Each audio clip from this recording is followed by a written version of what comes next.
Today, I'm going to be traveling all over Los Angeles, trying 6 foods that were created right here in the City of Angels. I'm going to be rating them on taste and also how much of a Los Angeles experience it is. But here's the catch. I cannot get around in a car. I'm going to be traversing the city using only public transportation and my own 2 feet. Our first stop might be the most obscure dish on today's menu. The Oki Dog dates back to the late 70s when Sakai Jimmy Tsuyoshi, an immigrant from Okinawa, opened a hot dog stand on Santa Monica Boulevard in West Hollywood. The one I'm at was started by a man named Nobu, a former employee of Jimmy, making it technically the 4th iteration of the Oki Dog and the only one that's operating today. What is an Oki Dog? It's a hot dog with pastrami, chili, and cheese wrapped in a flour tortilla, something Jonathan Gold called trans-global junk food. The place itself is a very clean burger stand type joint that also serves pastrami and teriyaki dishes. Alright, so here it is. My first meal of the day, the Oki Dog. Also my first Oki Dog ever. $8 cash only. Here's what it looks like. Damn, that thing is hot and big.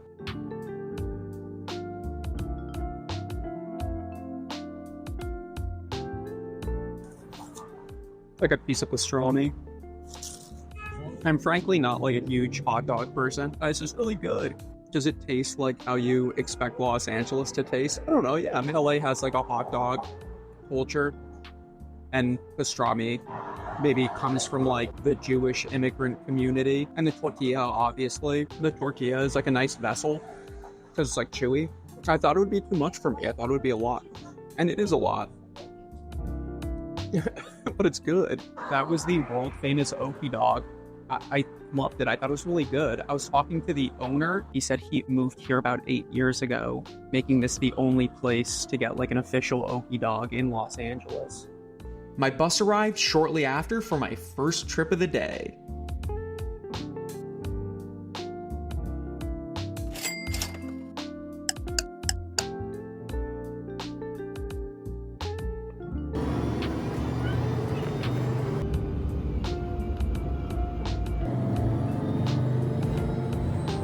Here I am arriving at our second stop of the day, the original Tommy's. The first chili burger was created in Lincoln Heights around 1920 at a burger shop called Tomaine Tommy, founded by Thomas Tomaine Tommy DeForest, whose nickname appears to come from an old-timey kind of food poisoning. He served chili and boigas, and at some point decided to combine the two, creating the world's foist chili boiga. About 20 years later, a different Tommy, Tommy Kulaks, opened the original Tommy's here on the corner of Beverly and Rampart. It started as just a burger stand on the corner, but grew to take over much of the block, and in some ways take over the whole town. This location's got 2 counters you can order from, plus all this place to stand outside, eat your food, and the soda fountains and stuff. Alright, and this is what it looks like.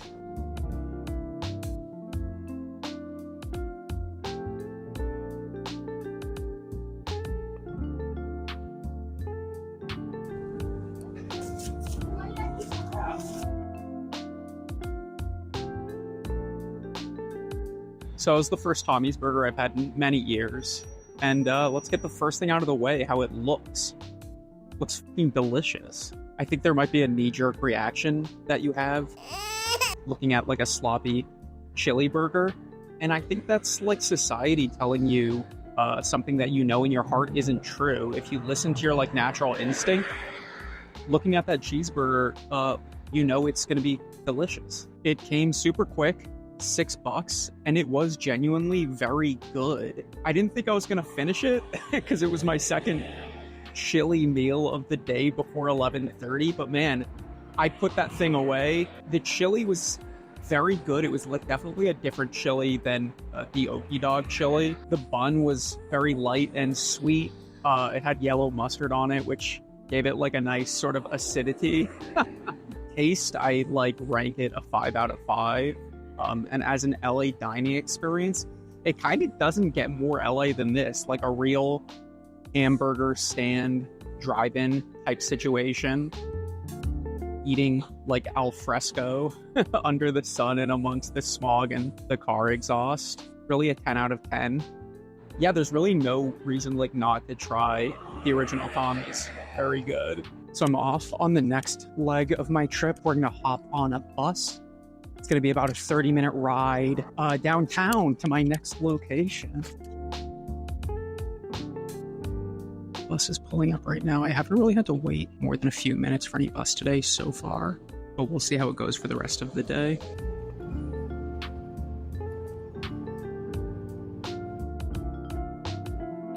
Now, I could take another bus for a few blocks to get to my next destination, but it's such a beautiful day, and the bus dropped me off right here in the middle of Grand Park. I figured I would just walk the rest of the way.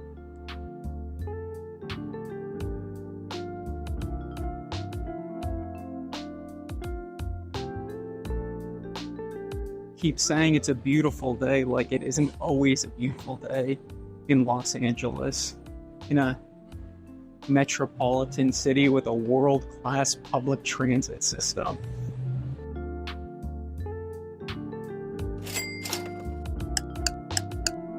Made it to our next destination, Little Tokyo, to try the iconic yet humble California roll. The origins of the California roll is not completely clear. It's credited to at least 2 different chefs, one here in Little Tokyo and another chef in Vancouver, though we do know it likely came about in the late 1970s, with this LA Times article from '79 referencing it. It was created to cater to picky Western palates that shied away from uncooked fish, and also to navigate not having reliable sources of sushi-grade fish. While the original California roll recipe varied, they all usually had cooked seafood, either imitation crab or crab salad, cucumber, avocado, and were wrapped in rice. This shopping area in Little Tokyo is pretty nice. I particularly like the ginkgo trees with these metal plates around them that have the ginkgo leaves on them. I just sat down at the first sushi place I saw. This one has you order off of a little touch screen, which I guess is kind of fun. It's funny, they don't have the California roll specifically on the menu, but they have a lot of California roll type rolls that are like California rolls with an additional fish or something on top. And they're all named after places that are like on or in the Pacific, like Aloha roll, Alaska roll, Mexico roll. I don't know. Why is it imitation crab? People like you, imitation crab. Just be yourselves.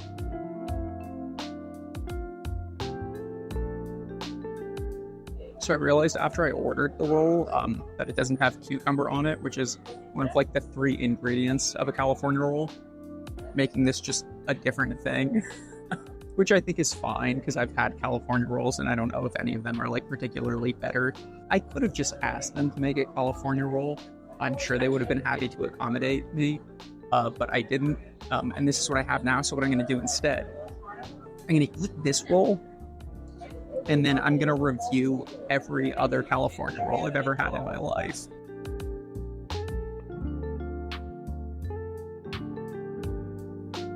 The rice is cooked well and seasoned, and it's delicious, and the cucumber is crunchy and refreshing.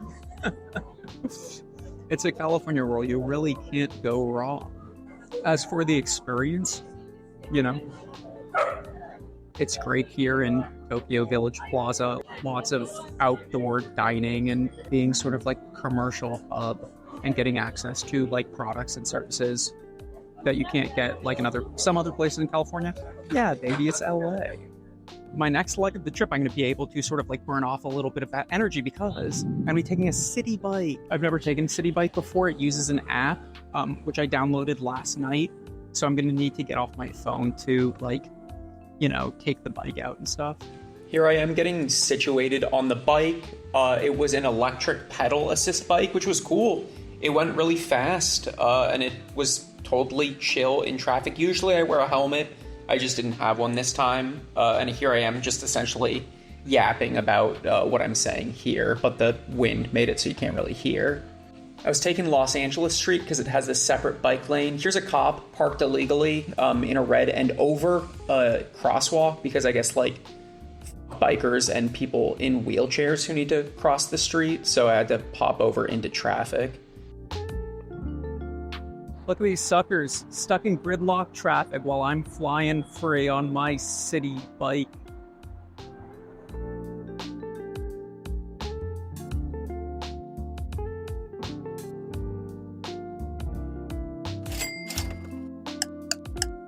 We're to drop this thing off at Union Station. It's really tucked here, like in this back corner of the parking lot.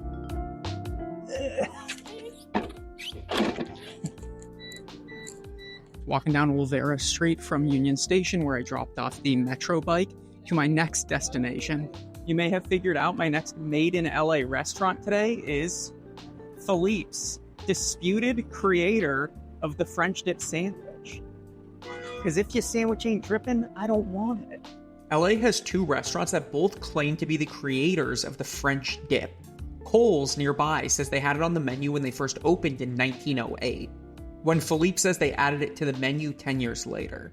The French dip is traditionally a beef sandwich with beef juice, either served on the side like at Kohl's, or on the bread pre-juiced like at Philippe's. Philippe claims the sandwich was invented when a chef accidentally dropped the bread in a pan of beef drippings. Kohl's side of drippings was allegedly requested by a customer who wanted the juice to soften the French rolls, which he said, hurt his gums. This place is cool. It's big, it's old-timey, it's hustling, it's bustling. It's the kind of place where you stand in line, order at the counter. They also have chili, but I think I'll pass. And they got a bunch of old-school deli food. You got pickled eggs. Don't miss the circus train. That back dining room is themed to trains and the circus. Can I get the beef dip? Can I get it on the roll? And can I get a double dip, please? So I got the sandwich. I got it to go so I could eat it outside. Classic beef sandwich, double dip. So not completely wet, not the single dip, and certainly not dry. The lady I ordered from was very nice, was very chatty, and was wearing like an old-timey hat. Asked if I wanted the mustard on it, or if I wanted it on the side. I said, slather it on. She was surprised. Nah, put it on. Yeah. She was like, you know how hot it is? It's got horseradish. I was like, lady, my father was a horseradish.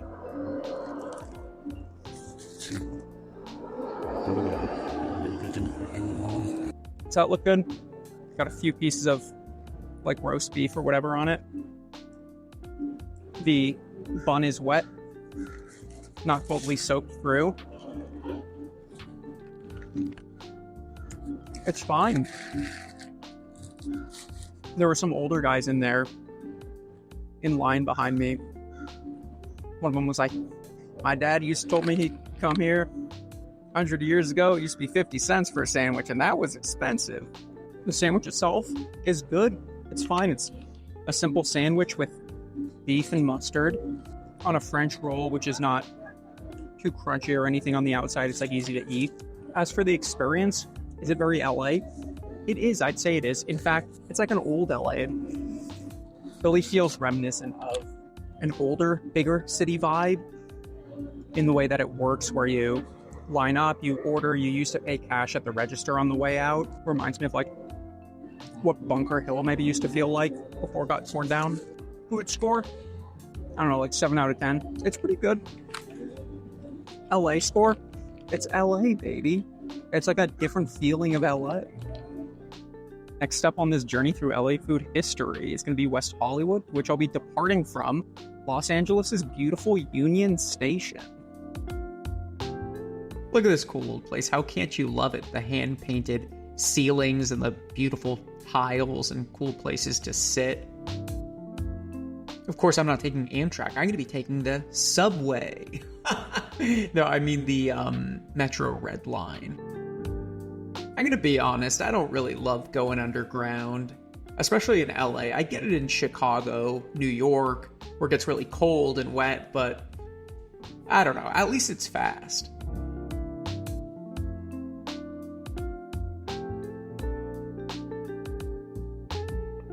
Only part of the trip was underground. I then had to get off and hop on a bus for the last leg of this journey. Also, LA Metro stops charging you after you spend more than $5 in a day, which is like the maximum day rate. So the rest of my trips are going to be free for the day. Here I am hopping off the bus in beautiful West Hollywood, going to Bottega Louie to try LA's own Cobb Salad. Legend has it, the Cobb Salad was invented in 1937 at Bygone Hollywood Hangout, the Brown Derby on Vine, when restaurant owner Bob Cobb, hungry after the kitchen closed, threw a bunch of ingredients together as depicted here. Though the earliest instance of the phrase Cobb Salad appeared in the LA Times 2 years earlier, when Cobb created a custom salad for a sort of potluck banquet for LA restaurateurs, possibly being the true, less fabled origin of the eponymous salad. Kind of crowded in there, so I decided to take it to go and sit in the beautiful park in the city of West Hollywood. It's right behind the restaurant. But as you can see, it's got it all, baby. It's got the hard-boiled egg, it's got the blue cheese and grilled chicken. I'll go ahead and give it a try.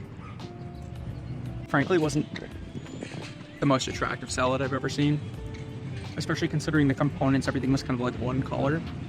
But I mean, you can't take it. It tastes good. So I'm not going to knock it for aesthetics. It's a strong salad. It was designed likely to be eaten in a restaurant where, like, everyone was smoking cigars. I give it a 5 out of 5. Maybe like a low 5, because frankly not the best. For the LA score, did you see how beautiful that restaurant was? It was like a sort of, it felt old in a way. It felt very classic, but not in a dark, leather, windowless, smoky restaurant like I think the Cobb likely was invented in, but sort of like an airy, bright, colorful, sort of like modern, clean Los Angeles. If you ask for like a better location, I feel like I'm in LA. Technically, I'm not in the city of LA, but, you know, LA score, 5 out of 5. Loved it. I want to make a concession as I'm waiting for my next bus. At the beginning of the video, I said I'm traveling all over Los Angeles. I'm really not. I'm traveling through one sort of like central corridor of the city, and what I'm seeing today doesn't represent the entirety of the city. Also, I went to West Hollywood, which is in Santa Monica, actually, which are two separate cities in LA County. Second of all, I'm not taking the most efficient routes. I chose routes that show off like a variety of the different public transportation models that the city has to offer, just to make the video like more interesting. Nickel, thank you.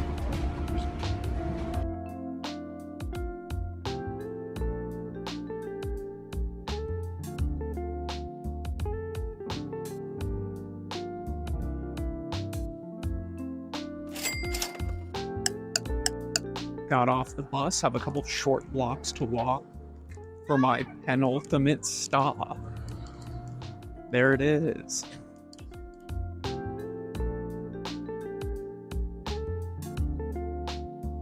No, I know what I'm gonna get. Can I get a hot fudge sundae, please?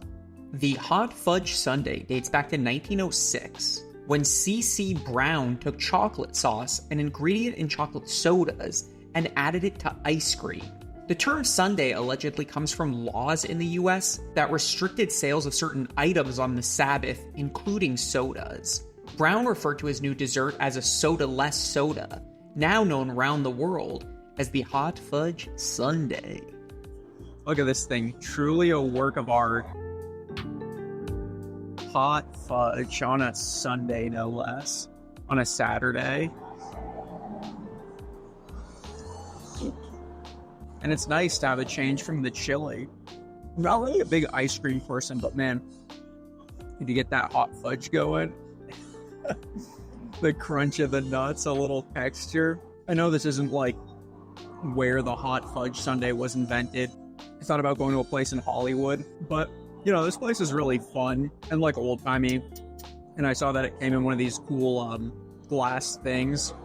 But I don't think ice cream is bad for you. I was talking to a chef friend years ago, and I was like, everything's got cultures in it, everything's probiotic. The hot new thing is going to be cultured ice cream. And she was like, yeah, that's frozen yogurt. She was right. Cherry. I'm a very lactose intolerant man. I feel like I really should be sharing this, but it's amazing what you can do when you put your mind to something. So, the food, 10 out of 10, amazing.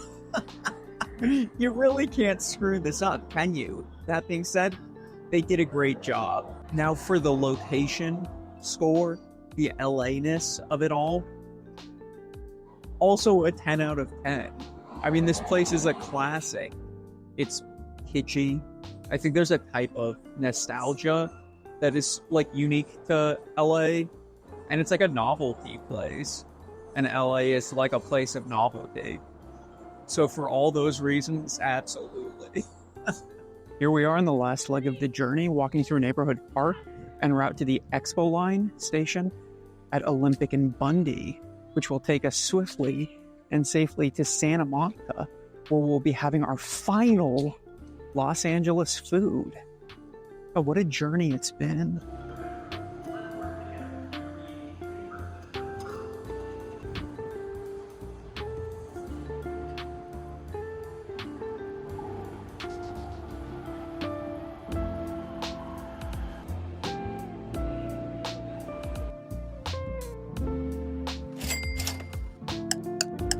Here we are at an outdoor mall in Santa Monica trying our final Los Angeles food.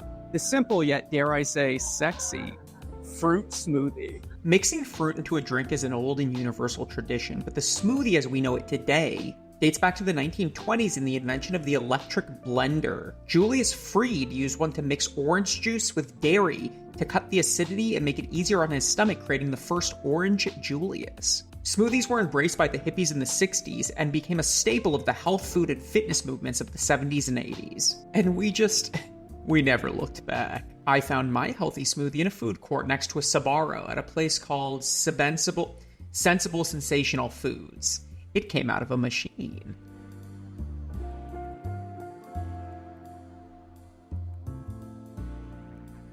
So how's the smoothie? I'd rate it like I don't know, a 3 out of 10. I've had better smoothies. In fact, I've made better smoothies. I don't think I've made a worse smoothie.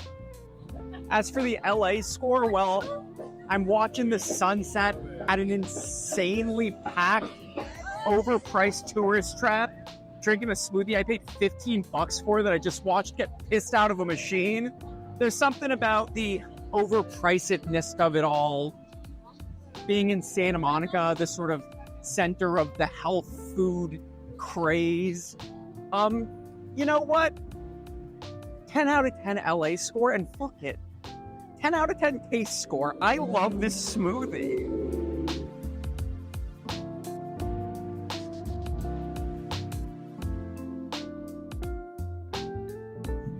What a day.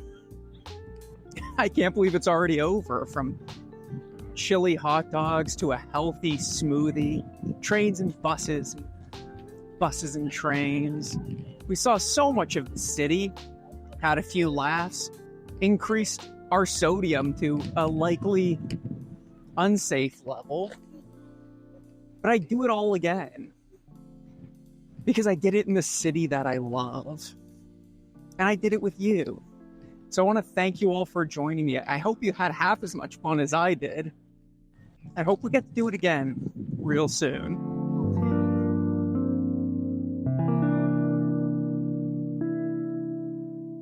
Today, I'm driving all over Los Angeles to try 6 of its most iconic foods and tell you if it's worth the hype. But here's the thing, I'm doing it prehistoric style. That means no phone, no GPS, just using my wits, a car, and this, a big book of maps. For each destination, I'll be rating the food, and I'll be rating how hard it was to get there, because, you know, there was a time before technology, and that time may come again.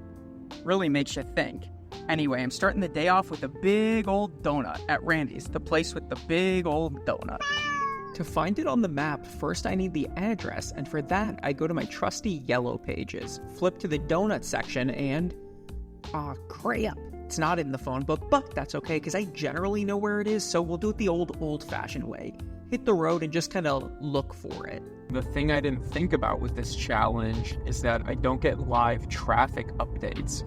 I figured I'd be able to see the big donut from the freeway, but then I got pretty much to LAX, which meant I'd gone too far, so thought I'd get off the freeway and backtrack, but there was tons of construction. There it is, that big-ass donut, which means I'd made it to my destination.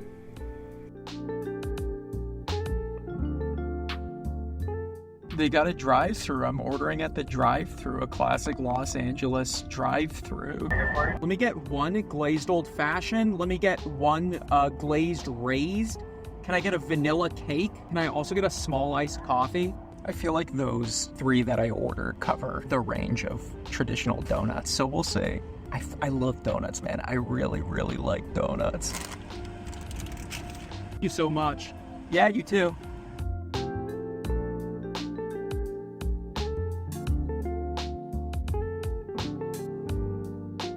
Two beautiful donuts. I believe I ordered 3. One glazed old fashioned. Let me get one glazed raised. Can I get a vanilla cake? But, you know, I got a donut for each hand, so, you know, I think I'm doing pretty good.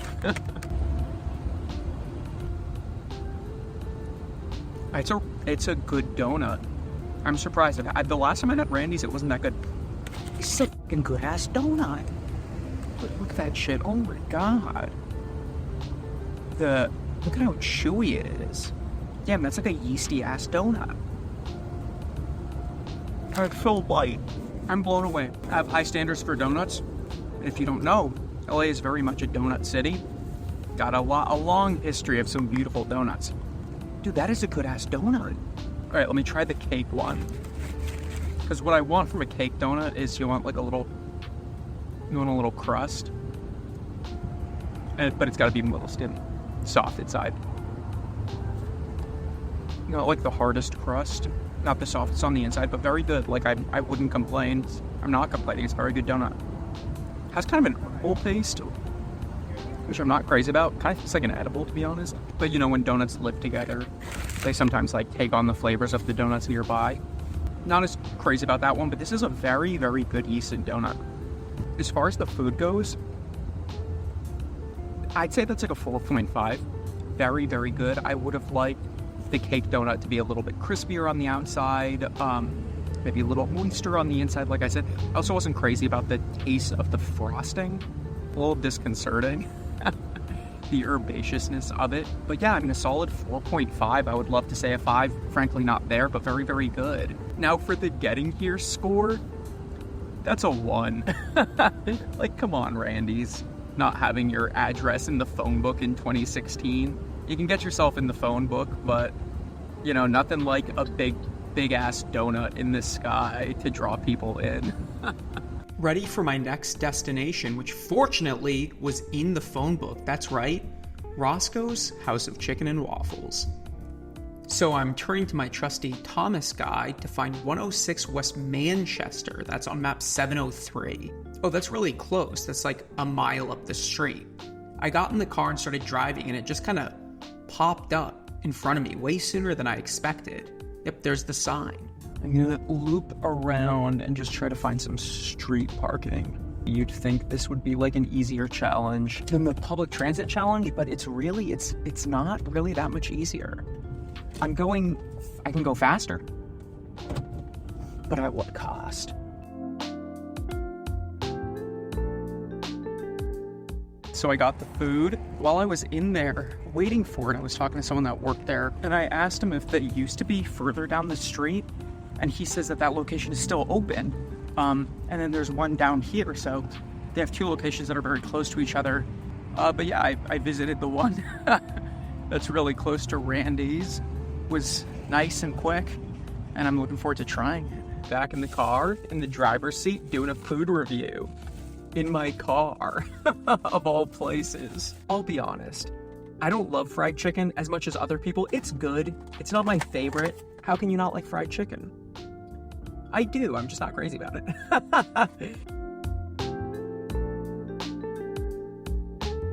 It looks really good. It smells really good. I got the one thigh, and the one waffle. Now, the waffle is a little soggy, and this really could be my fault because I ordered it to go and it's been like steaming in this styrofoam case. So I'm gonna start with the waffle first. It's good.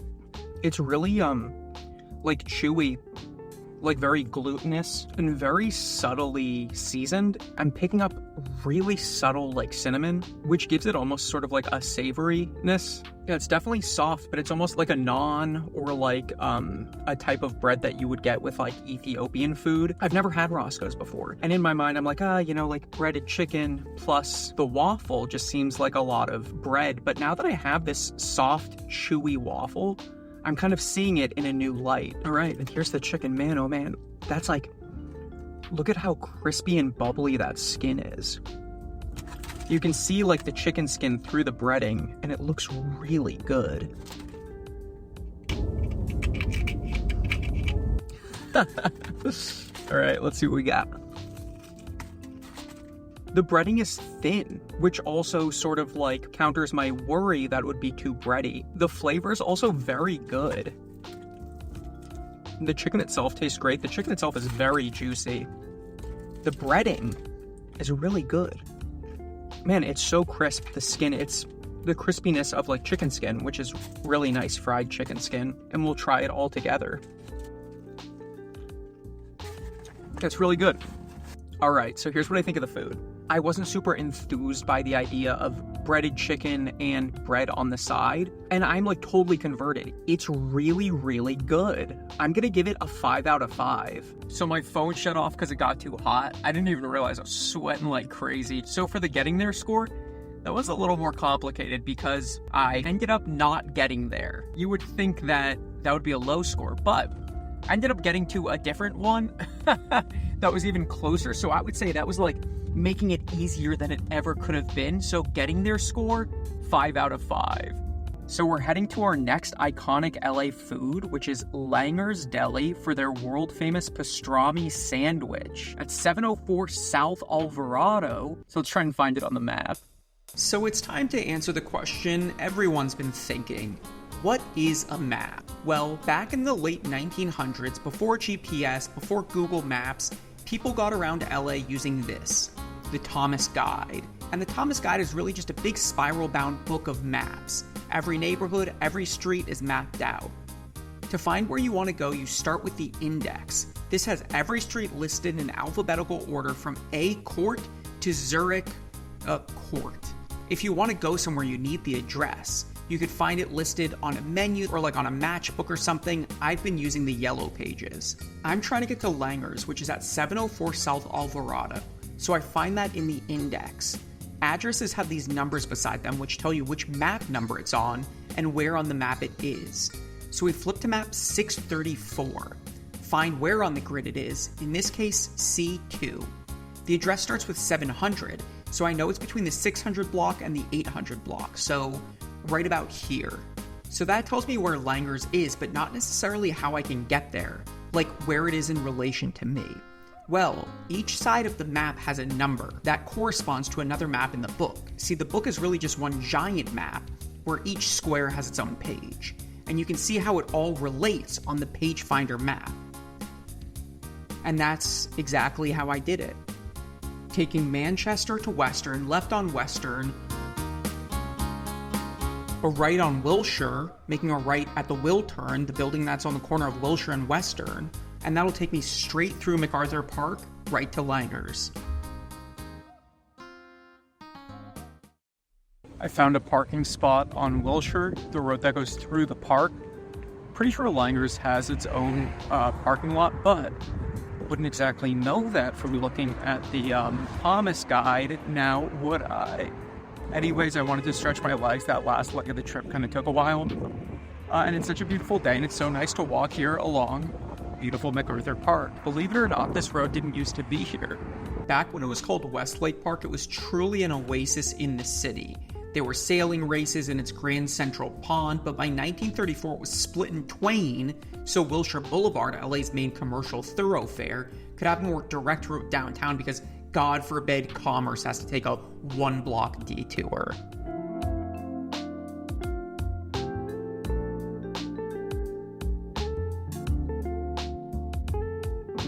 A lot of people waiting in line, but I heard for a table of 2, it's only 20 minutes.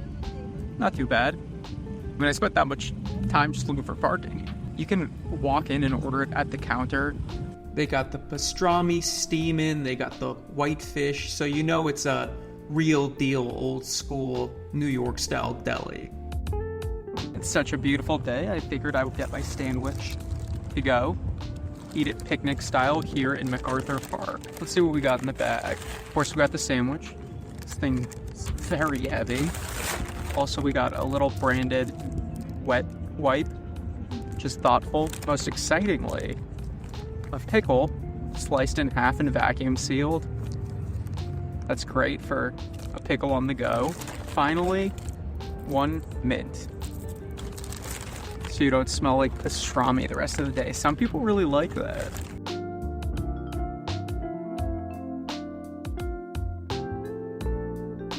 I'll say first off, it looks really good. I mean, like big chunks of pastrami.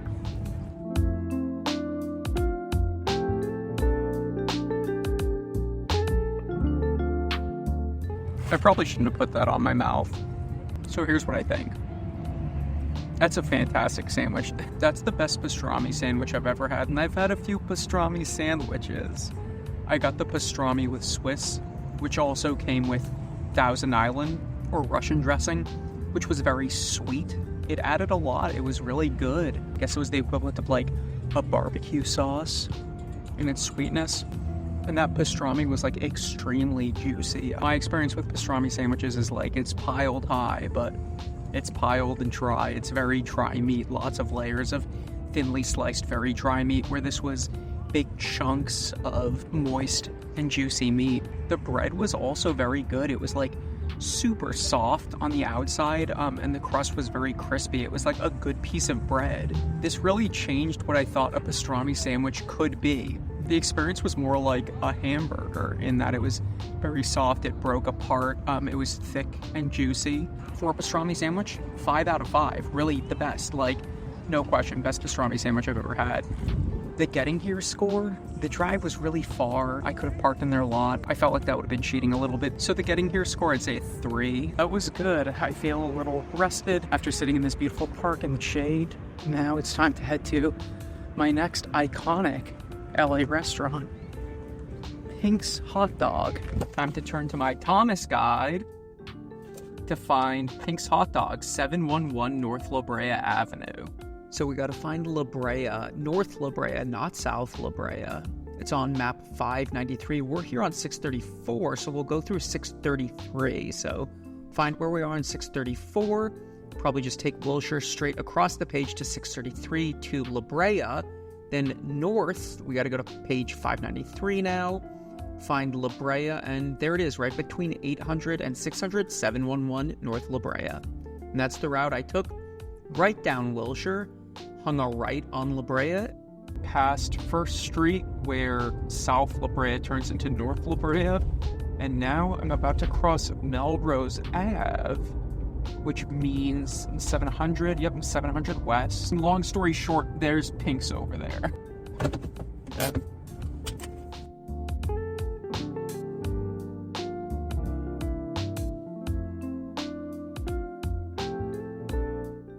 That's so me.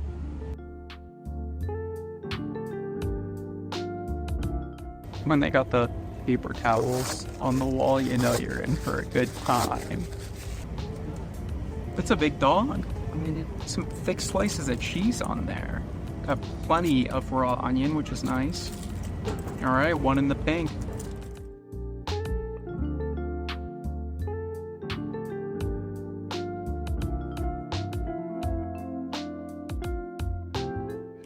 Now let's get serious. It's fine. The hot dog is nice. It's a real sort of like thin sausage link. It's got a nice snap when you bite into it, which I know people like. It's not too salty. It's not like over seasoned. Sometimes I feel like the flavor of hot dog can be too overwhelming. It wasn't. That being said, overall, a little bland. I like the thick layers of American cheese. The whole thing is very soft, except for the bun, which is flavorless and a tiny bit stale. Now, Sounds like I'm really crapping on this chili dog. It's good. It's a good chili dog. You wouldn't eat this chili dog and think this is a bad chili dog. I'm not getting my chili dog experience. You're getting the chili dog experience. Food score, 3 out of 5. I wouldn't tell people not to come here. The getting here score, 4 out of 5. South La Brea, North La Brea thing, I guess, could be like a little confusing if you're not super familiar with how streets work. And the thing is, people frankly aren't. I forget because I'm so reliant on Google Maps turn by turn. But, you know, there's a whole complex network of navigating a city. That was a lovely little visit to Pink's. I'm headed to my next destination, and if you were worried that I was only going to have one hot dog today, well, fear no more, because my next iconic LA restaurant is hot dog on a stick. Here, 10800 in the West Side Pavilion. And just like how the Thomas Guide shows you the block numbers, so too do the street signs, each block increasing by intervals of 100. So this one is the 10,600 block, the next one will be the 10,700 block, and then the 10,800 block, where my destination is. Here I am, 10800, the whole building's shut. This used to be the mall. It was just like yesterday, we were going to Hot Topic, and they shut the whole thing down. Fortunately, I actually know of another hot dog on a stick. There's one right by the Santa Monica Pier, so I just looked it up in the phone book, found it on the Thomas Guide, Santa Monica Pier, and it's right down the street, so I'll just, you know, go down Pico Boulevard to the Santa Monica Pier.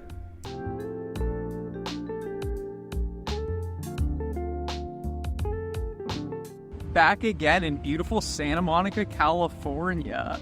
Can smell that salt there. It's getting me hungry. Hungry for a hot dog.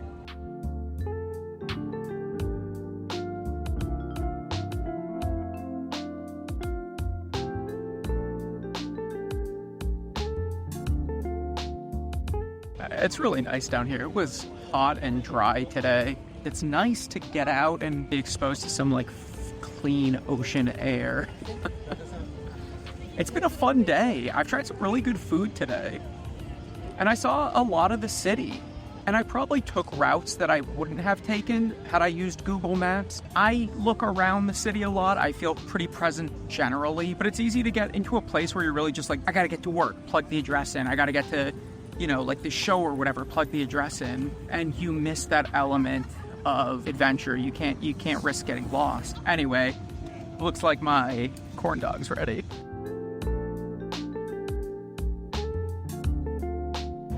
Look at this crispy little fucker.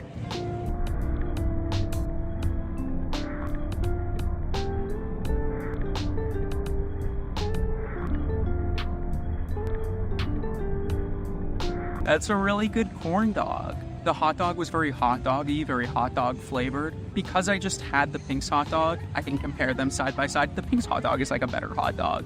A better balance of spices, not quite as like salty. But the cornmeal adds so much.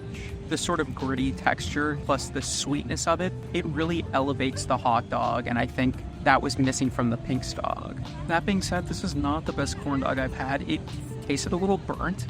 I think it was fried a little too long, and I think you could see that in the color. It was pretty dark, and it had a little of that bitter burnt taste. I think it had a good ratio of corn to dog, which I feel like can really kind of kill a corn dog. It was enough to cut the saltiness of the dog, but it wasn't like too much where you were just getting like a big mouthful of dry mush. For the food score, I'd give it a 3 out of 5. It was a good corn dog. It didn't blow me away. It didn't redefine what a corn dog could be in my mind, but it was very good. For the getting here score, man, the first hot dog on a stick just wasn't there. Of course, you can't really blame the phone book for not predicting the future from 2016. And I wouldn't have gotten a corn dog today had I not known about this one down on the beach. So I'd say getting here score, that's a 1 out of 5. We barely made it. But you know what? We did. What a beautiful evening down here at the Santa Monica Pier. But the thing is, we're not done yet. We got one more place to try, and it might be the most iconic of all LA restaurants. I mean, what's the first place people go when they land at LAX? That's right, In-N-Out Burger. Except In-N-Out only has their freaking corporate office in the phone book. But that's okay, because I know there's one right near the Costco on Washington Boulevard. So that's on map 672. Well, we're right here on map 671 down here at the Santa Monica Pier. So all we've got to do is hop on California 1 Lincoln Boulevard, take it south onto the next page, and then just hang a left right there on Washington Boulevard.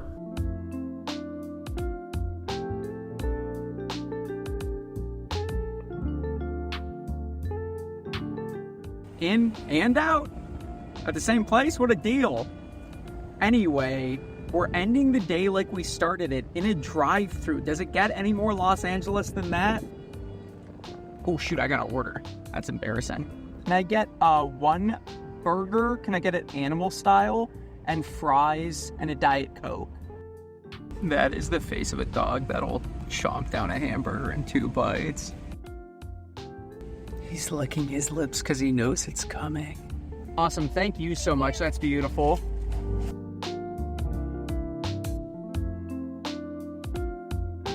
Back in the driver's seat for the final review. And here it is. The truly iconic In-N-Out cheeseburger. All right. I mean, that's beautiful. Nobody else does it better. I mean, that is what a cheeseburger looks like in a commercial. It's what a cheeseburger looks like in my dream, and here it is in my own hands. I'll be honest, In-N-Out's not my favorite as far as cheeseburgers go. As far as meals in Los Angeles goes, it's not my go-to, but it's very much its own thing. You know what you're going to get every time. It's very consistent, and sometimes you want an In-N-Out burger. Do I want an In-N-Out burger right now? I've eaten a lot today. But it smells really good, and now that it's in my hand, I was smelling it the whole time I was in line. I'm frankly excited. I can barely contain myself. I'm sort of edging, as it were. But I guess the time is nigh. It has come, and there's nothing left to do but bite. The thing is, we've had so much fun today, I kind of don't want it to end. It was a fun challenge, driving around the city using only maps, and it feels like I connected with the city in a way that I hadn't in a long time. I was very present behind the wheel.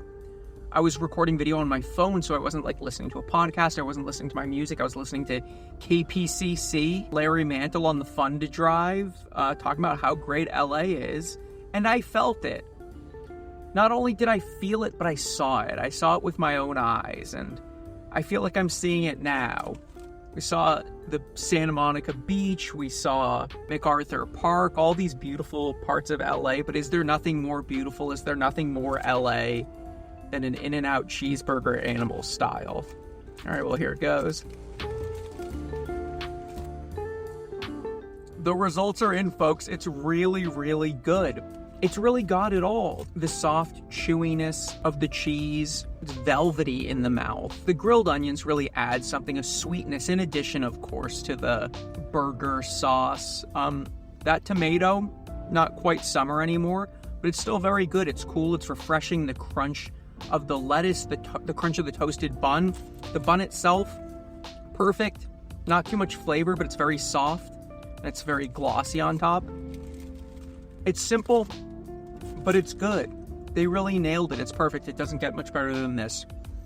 With that said, I want to thank you all so much for following me on this journey.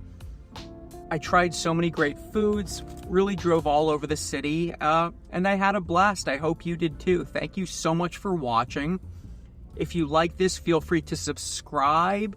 If you haven't, check out my other video where I tried 7 LA foods using only public transportation to get around. And, I hope you stick around. I'm going to be trying a lot more foods. I'm going to be adventuring all through the city. And I'd love for you to tag along. Thank you so much. And I hope to see you soon.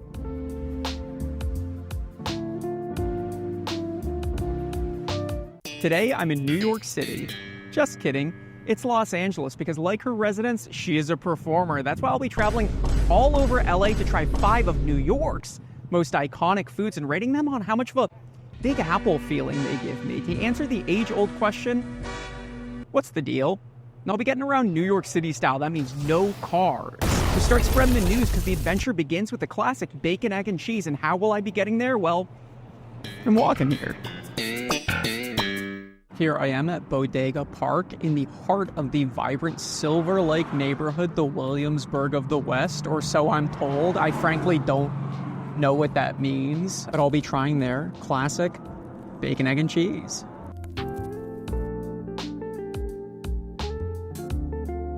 Ooh, mama, look at that. Oh, yeah. Look at how spongy and glutinous that bun is. Man, that smells so good. The bread smells particularly good with like a little hint of sour. Crispy on the outside, very light on the inside. That egg looks beautiful. There's a little green in there too. Maybe that's like chive or something.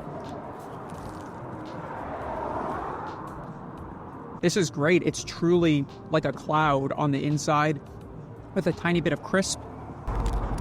The filling of the sandwich really just like bursts out when you bite it. Soft and warm and cheesy. A little tang from some mayo, I think. That's like a one-bite hangover cure. That's so good. Now, did LA do New York on this one? I'd say absolutely. I am transported. I am standing on a street in Brooklyn, recovering from my art director friend's loft party, getting ready to help my multimedia artist friend open their new exhibition at a local gallery. That does an LA does New York score of 5 out of 5, baby. Well, that was a treat. Now I'm off for something sweet to Larchmont Village to drain the main Levain with a New York-style cookie. And there is my bus over yonder.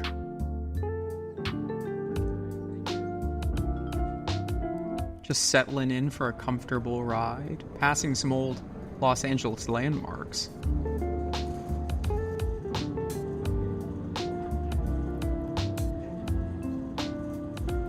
Why is every public storage building in LA like the most epic building I've ever seen?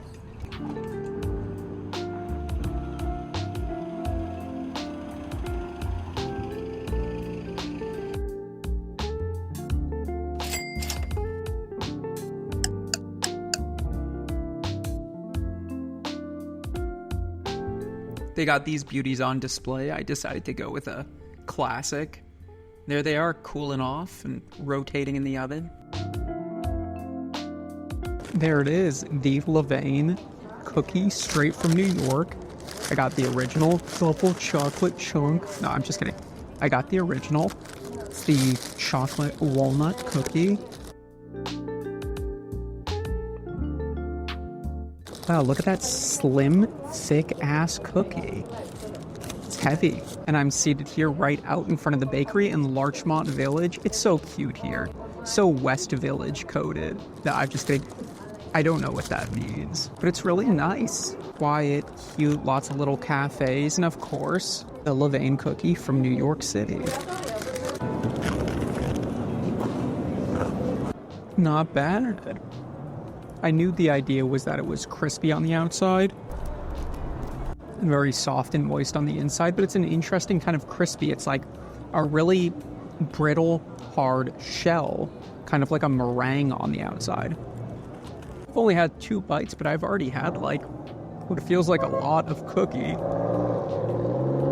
Not unlike the experience of having a slice of cake. If that cake was also like crispy on one side, that is just like a big fudgy mouthful of chocolate. We should all be so lucky. It is doughy. It is room temperature. It is arguably too sweet.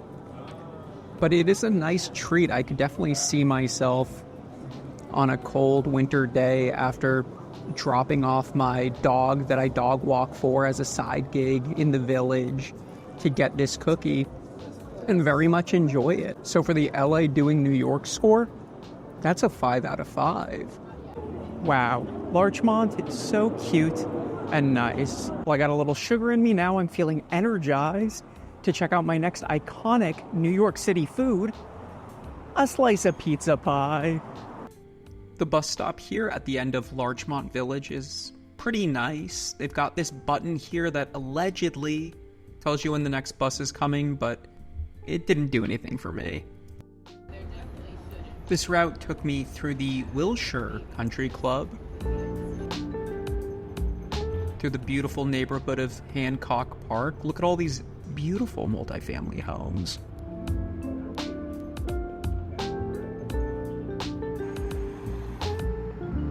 Isn't that beautiful? The Beverly Center, Los Angeles' last indoor mall. I don't know if that's entirely true.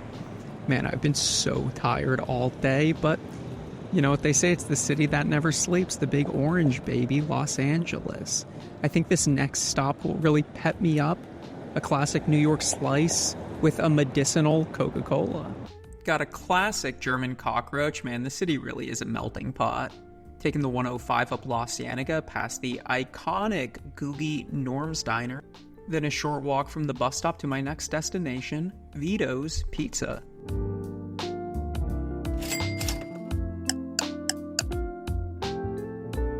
Look at all these beautiful pies. Almost brings a tear to my eye. And there he is, the man himself.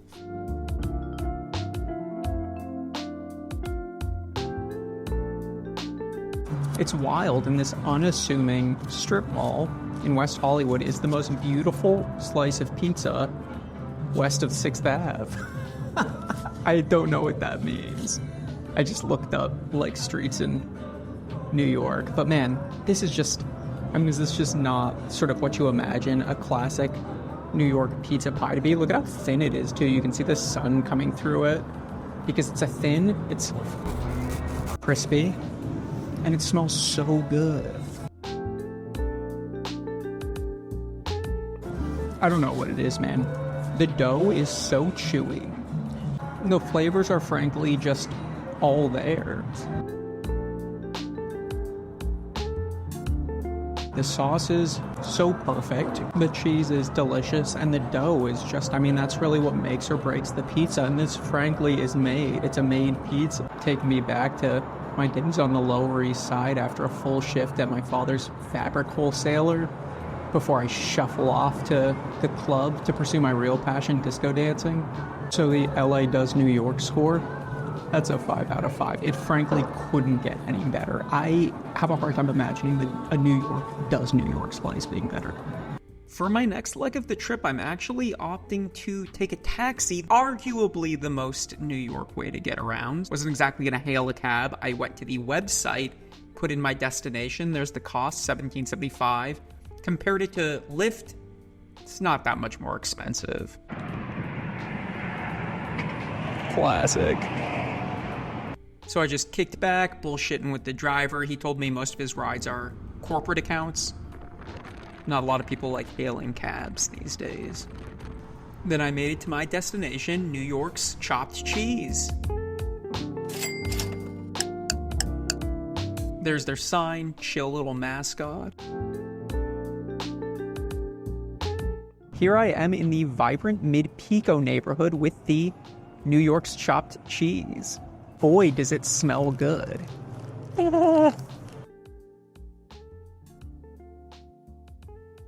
And my first ever chopped cheese. And it smells really good, like very nicely seasoned. And the bun is also like spongy, kind of like a potato bun. And those caramelized onions, very caramelized. They bring so much sweetness. Damn it, and that bun is so buttery and sweet. It's like biting into a cloud. The seasoning of the meat almost reminds me a little bit of like a ground beef taco, kind of like those Jack in the Box tacos, and like in a good way, but also a little bit like a steamed bun, like a bao with like pork in it, where it's like very like pillowy soft on the outside and stuffed with like a hot, warm, soft ground meat filling. I'm there. Summer break, no school, just got off of my part-time job, got a little change jingling in my pocket. The LA Does New York score, 5 out of 5. This thing is so good. Boy, I couldn't eat another bite, and I won't have to. I'm headed to the bus stop where I'll be traveling to Beverly Hills for my final iconic New York consumable. And this time I'm wrapping it up with a cheeky New York cocktail.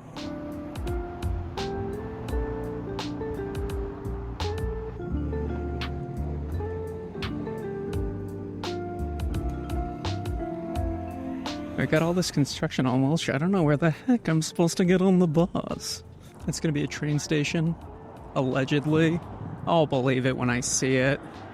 Back there's the E. Clem Wilson building, one of the first buildings erected on the Miracle Mile, and I think one of the first buildings in Los Angeles to have underground parking. Interesting. To some.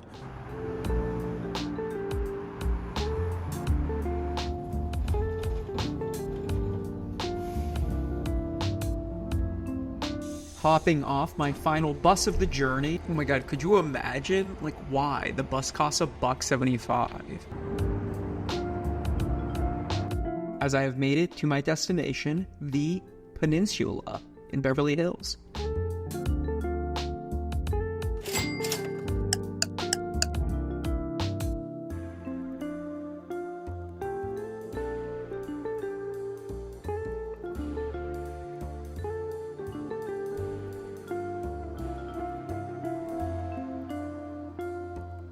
That's beautiful. Look at the color of that. I thought a martini would be good. There are like a number of cocktails that were invented in New York City. Of course, there's the Cosmopolitan, maybe the Manhattan as well. I don't know if the martini was technically invented in New York, but to me it feels like a very New York Manhattan drink.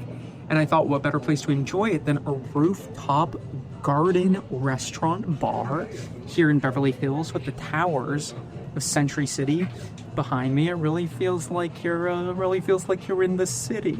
A rooftop garden like is popular in New York, such as the garden at Madison Square. But now I'm at the garden at Madison here at the beautiful The Peninsula in Beverly Hills, California.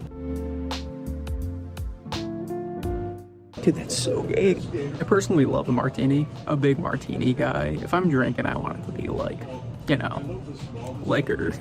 I don't drink casually, I drink competitively. No, I'm just kidding. I don't drink that often, but when I do, I like to get a little buzz on, and I feel like the martini is a very efficient way to do that. It tastes like medicine, which I enjoy, but this was really, really good. Very fresh. It is that sort of like strong, clear, pungent taste of a martini, but with a little California twist, the freshness of the cucumber. This is visually beautiful, and man, it tastes fantastic. This is like the perfect way to end the day with a crisp, refreshing cocktail. Beautiful, airy, rooftop garden bar. And for the New York score of it all, I frankly feel like a young sugar baby waiting at a bar, spending money on a married woman's credit card while she wraps things up at her penthouse apartment on Park Ave. It really couldn't be better.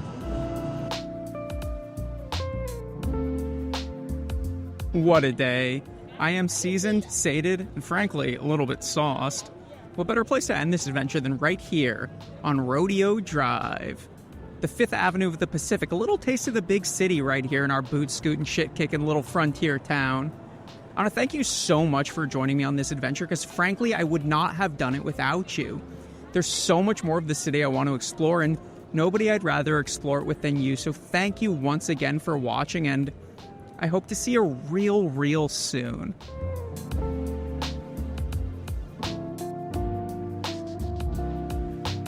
Today I'm traveling all over Los Angeles to the 6 cheapest restaurants on the Michelin Guide to see if I can eat good, all for under $100. That includes transit, so you know I'm taking public transportation. Anyway, let's go sell some tires. My first stop is La Azteca Tortilleria in East LA. Here's what the guide says. Flour tortillas are made in-house every day in full view of the dining room and boast a kind of richness and chew that others don't. Here's a look at their menu, and you gotta show off your Michelin award. Oh look, my favorite guy is on. First Michelin meal of the day, La Azteca. They only had a small counter inside to eat at, so I decided to take it to go and eat it here down the street at the beautiful Eugene A. Obregon Park in the neighborhood of East LA. I got La Azteca with carne asada. Got a little greasy on the walk down. I did kind of take a while. Regardless, I'm excited. I'm gonna go straight in at the top. That is really good. You can see a nice thin, chewy tortilla, and look at all that stuff inside. Hell yeah. The carne asada is good. Each little piece of meat is like cooked really well and like crispy on the outside, but man, the star of the show truly is that chile relleno. Gonna go in with a little of their red salsa. It's sweet, it's toasty, it's got a good amount of heat. Damn, that cheese in there is so cool and creamy. And the different textures of the meat, like the fatty parts, the really crispy parts. You can see some of that spongy, eggy batter on the chile relleno. I know their thing there is the tortilla, and the tortilla is good, but man, this whole thing is like out of this world. It's like every bite I'm tasting new things. It is a symphony, though. It really all comes together. Incredibly complex, but very coherent. You can tell they put a lot of care into their food. They knocked it out of the park. This is like amazing. Those Michelin folks really nailed this one. How would it score on the Michelin guide? I mean, that's a 5 out of 5. That is a fantastic burrito. And now that I have you here, can I interest you in some tires? I think we should really start talking about tires. And then right on the corner by the park is the bus stop for the first leg of my journey. I saw a bird of prey up in the sky, and then my bus arrived. Pee Wee Herman in it for the day. And thinking about the history of the Michelin Guide, it all started back at the turn of the century when a rubber company, founded by André Michelin, started giving out a free handbook to promote their new product, automobile tires. At first it was mostly just instructions on how to use tires, but also included information important to motorists such as where to get gas, locations of mechanics, and hotels to stay the night. And in the 1920s, they dispatched a group of secret diners to start raiding hotels and restaurants. It became the go-to guide for fine dining throughout the 20th century. In 1997, the Bib Gourmand Award was introduced. It focused on good value, and this is the list that I'm using. The guide only rated places in Europe and the UK until 2005 when they began a global expansion. 2008 saw its first LA guide, but they only published for 2 years before abandoning the city after some controversy. The first guide almost exclusively looked at the west side and focused mostly on European cuisine like spago. The director of the guide at the time said, "People in LA are not interested in eating well, but just in who goes to which restaurant and where they sit." Jonathan Gold, patron saint of LA food, kinda dunked on him and said it seemed like it was put together by a team too timid to venture further than a few minutes from their Beverly Hills hotel. The list was a lot more expansive when they returned in 2019, and as you'll see, the current guide includes a wide range of cuisines and locations. But do you think this list represents the best value in LA? Would love to hear your thoughts in the comments. Back to my journey, I hopped off the bus to make a connection onto the E line, got there just as it was arriving. Accidentally got this shot of me sitting down in slow motion, also the shot of us entering the subterranean portion as a time-lapse for some reason. We emerged back on the surface, over the LA River, and into beautiful downtown Los Angeles with its abandoned apartment high-rises.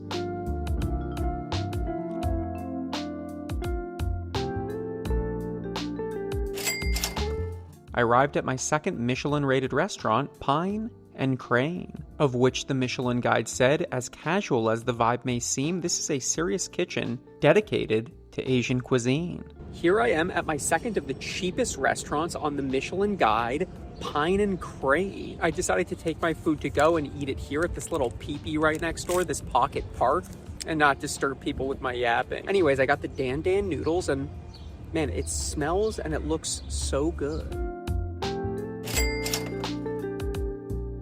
And that is a thick, oily sauce. You can just like see and hear how glutinous those noodles are. I'm gonna give you a listen. That's what good noodles sound like. All right, so I'm gonna give it a try.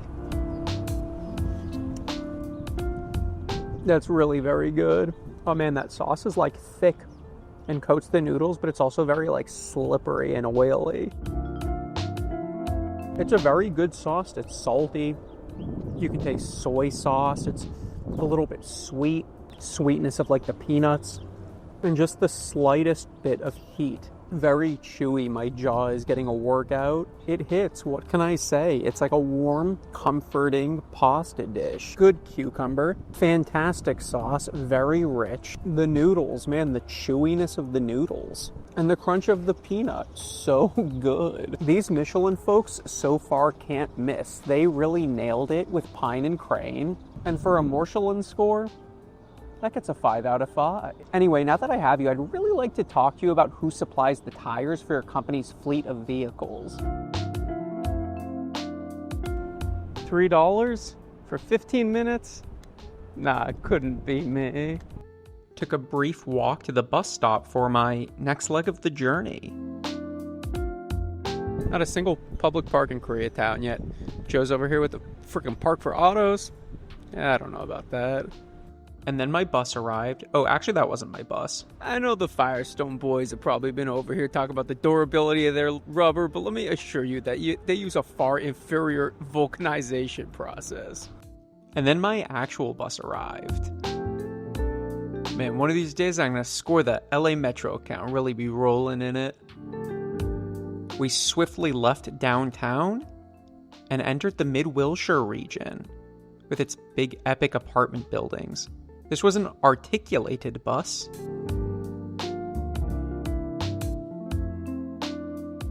Then we made it to Western Avenue, the location of my next destination. This trip was within 2 hours of my last one, so LA Metro considered it a transfer and the fare was completely free.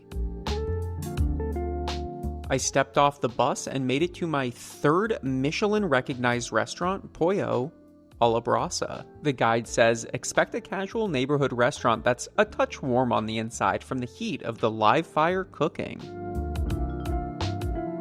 Look at those beauties twirl. Here we are in the parking lot of our next Michelin-rated restaurant, Pollo A La Brasa. The perfect place to talk tires and an even better place to talk chicken. But the blazing sun and deafening traffic is not going to stop me from enjoying this delicious quarter chicken with fries and salad. So let's pop it open and see what we got. Oh, mama.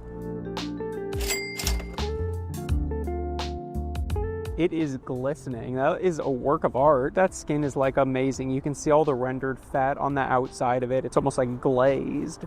All right, time to give it a try. Damn, that is really good. I've had a lot of dry rotisserie chicken in this city. This is not dry chicken. You can taste that like charred wood fire flavor. Comes with this green sauce, so I'm gonna try some of that too.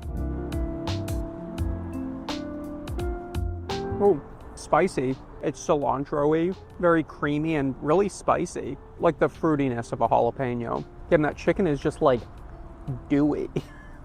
Drop the skin routine. I got it with fries. The Michelin guide said the fries are good. They're good. They're fine. Now this came with salad too, so let's see what that's all about.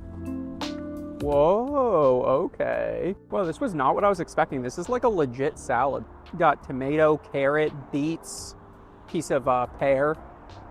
That was really very, very good. The chicken, how it was seasoned, marinated, fantastic. Cooking it over wood makes a huge difference. It gives it a great char. You can taste the fantastic smoke flavor. And that salad was a real surprise. An interesting, dynamic, and delicious salad. The fries were fine, but I think the Michelin guide really found another winner. For a Michelin guide score, Pollo A La Brasa gets a 5 out of 5.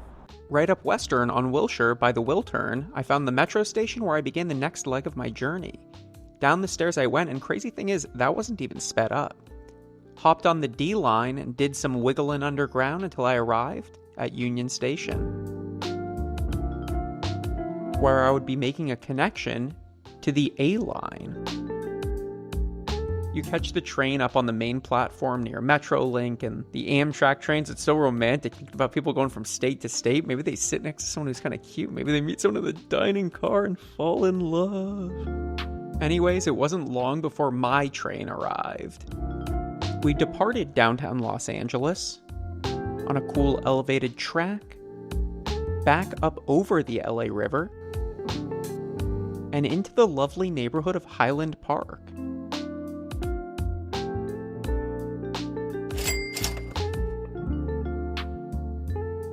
Took a little walk.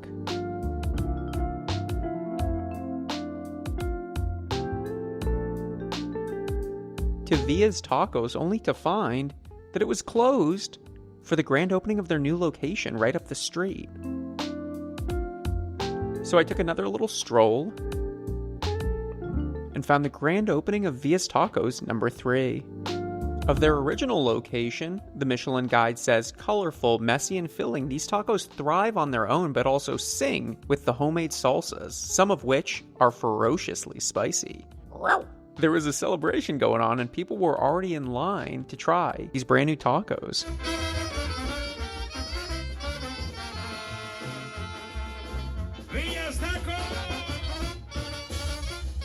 There were speeches, a ribbon cutting, and I cannot overstate how excited the atmosphere was. It was very cool to see the community come together to celebrate this new restaurant. Got the taco from Via's Tacos. I took it to go. I'm here at the Highland Park in Highland Park of Highland Park fame, and I am frankly thrilled. What an exciting surprise. Well, I didn't get to go to the Via's Tacos from the Michelin Guide. I was excited to have the opportunity to get a taco from their brand new location on opening day.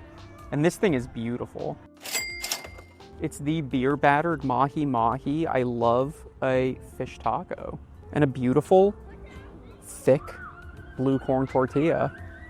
Oh man, it smells so good. That's like an insanely good taco. The piece of fish is generous and it's kind of dense. I like that. The batter is thin, but it's like kind of tough in like a good way. It gives it structure and something to bite down on. And it's sweet. Look, there's mango in it. Mango. I would still love to try their queso taco at their original location, which I've never tried. But man, this is fantastic. Next time I'm in Highland Park, I'm definitely getting this taco again. And I would love to try the rest of their menu. So I can't speak to that first location, but holy cow, if it's anywhere as good as this one, then it truly deserves a spot on the list. This one gets a very, very strong 5. While the Via's Tacos opening was a really fun surprise, it did set me back a little bit on my schedule, and it made me a little concerned that I won't be able to hit my final 2 restaurants on my list today. So I'm like hoofing it back to the train station to head back westward for my next Michelin restaurant. And I figure now's a good time as any to tell you that while the upfront cost of the Michelin tire is higher, over the life of your vehicle, you're saving thousands in savings.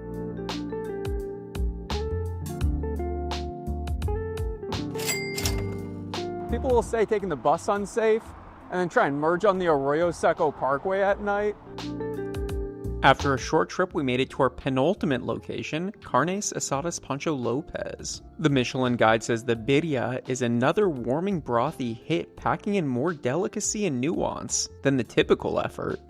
There he is, the gourmand himself. And look at this beautiful dining area. I ordered and waited for my food outside. There really are nose gardens everywhere. And when my food was ready, I grabbed it and ran across the street to this beautiful cafe that they have next door.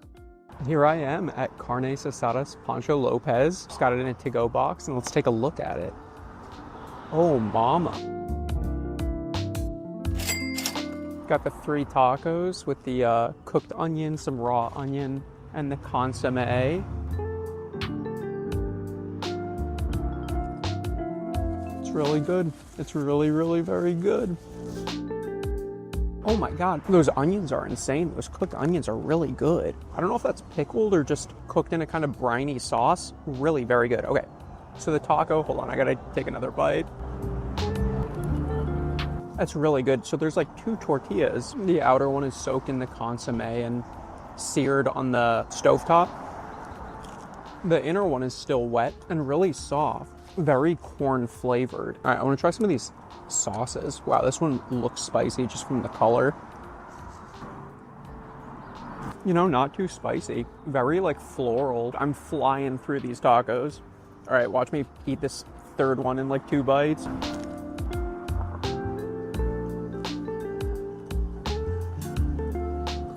Dude, another real winner on this Michelin list. It's not like I've never had a beef taco before, but this is a really, really good one. It's the technique that really elevates the dish, and frankly, the technique is all there. And I think that really defines the bib gourmand. Now, I'm sorry to bring it back to business, but what can I do to put you in a brand new set of Michelin tires today?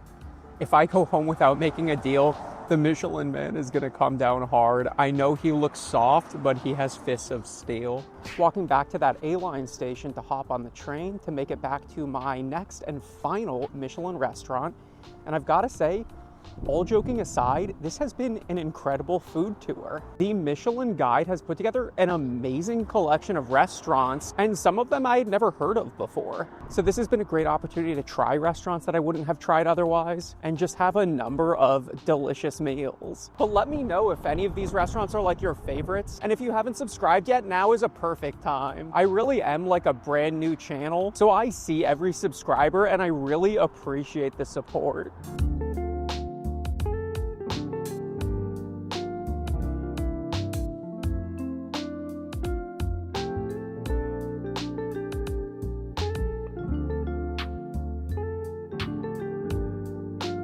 So I'm waiting for my connection here. I got off of the A line and I'm about to hop on the 4 bus to my final destination. I thought it'd be a good time to go over some details about the Bib Gourmand. Got a fact sheet. Got to keep an eye out for my bus though. All right, so here's some details.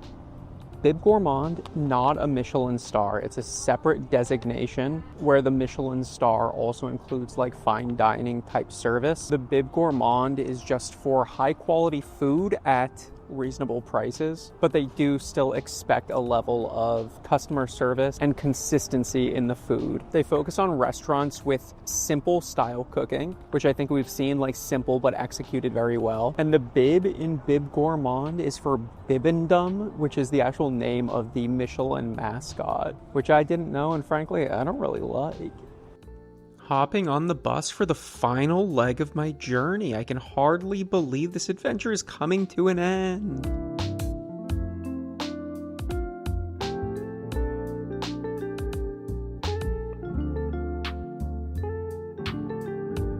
And I've made it to the final 6th of the value restaurants on the Michelin Guide, Little Fish. The guide says their lunch features heartier sandwiches, topped with American cheese, Kewpie mayo, dill pickles on a potato bun for a midday meal that's as satisfying as they come. Here I am with my final Bib Gourmand Michelin-rated restaurant of the day, and I thought where better to eat it than here at Echo Park, in the beautiful Echo Park of Echo Park fame. We're back in a park. Who would have thought? I ordered the fried tofu sandwich, which is a favorite of this place, and holy cow, look at that.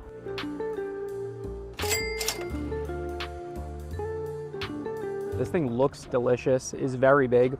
It smells just so good with a glistening slice of cheese on there too. The bun is soft. That is really, really good. The batter, insanely crispy. Just a big old chunk of tofu. I think that's just straight mayo on there. Can't go wrong. That was a fantastic sandwich. Warm, smooth tofu. That batter just like shatters. And a soft bun, some mayo, some pickles. Once again, a relatively simple dish, but well conceived. And with anything deep fried, if the batter is not seasoned well, it's not fried at the right temperature, throws off the whole dish. But they just nailed it completely with this one. Little Fish, a fine addition to a knockout list. Wow, what a day. 6 amazing restaurants, tons of beautiful neighborhoods and parks, and hours of pleasant travel on LA City Metro buses and trains. Nothing left to do but tally it up and see if I was able to do it all for under $100. Wow, what a value. And as much fun as we had today, I think it's really important that we talk about the actual impact that tires have had on our lives and environment. Tires are the leading cause of microplastics, which are found in every corner of the globe, even in rainwater. It's been found in human brains and testes. And there's evidence to link microplastics in the human body to the rising levels of cancer, especially in young people. If you live in LA, you've seen firsthand the black dust that accumulates on windowsills facing traffic. These are the microplastics that permeate every part of our environment. But what can we do as individuals? Well, we can try and reduce our reliance on cars. Using buses and especially trains means fewer tires falling apart and throwing dust all over the place. Anyways, I want to thank you again so much for watching. The truth is, I would not have done this without you. So I guess there's nothing left to do but sit here, enjoy the view, and digest a little. Until next time, I hope to see you real soon.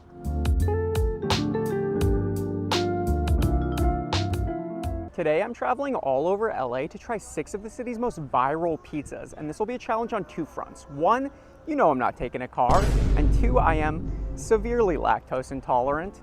I'll be rating each pizza on a scale from 1 to 5 to tell you if it's worth the stomach ache. Now I got $100 burning a hole in my pocket, a Metro card, and a GERD diagnosis. Let's get cheesy.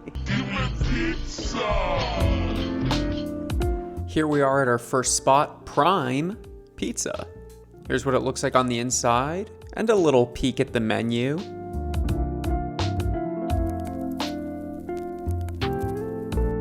The slice is secured. I got my slice of pizza, my first slice of pizza of the day, and I am thrilled. I got it at Prime Pizza. This is the grandma slice, Brooklyn-style square pizza, and boy, does it look and smell delicious. This thing looks unbelievable. Thick like a focaccia. Look at the bottom of that. All those air bubbles and stuff. My thumb is already sinking through it because it's so soft, but it's also like crispy. Here, listen. And I'm so excited. This is gonna be a good one. This is gonna be a good day. That is really good. Oh my God, there's so much going on. Hold on.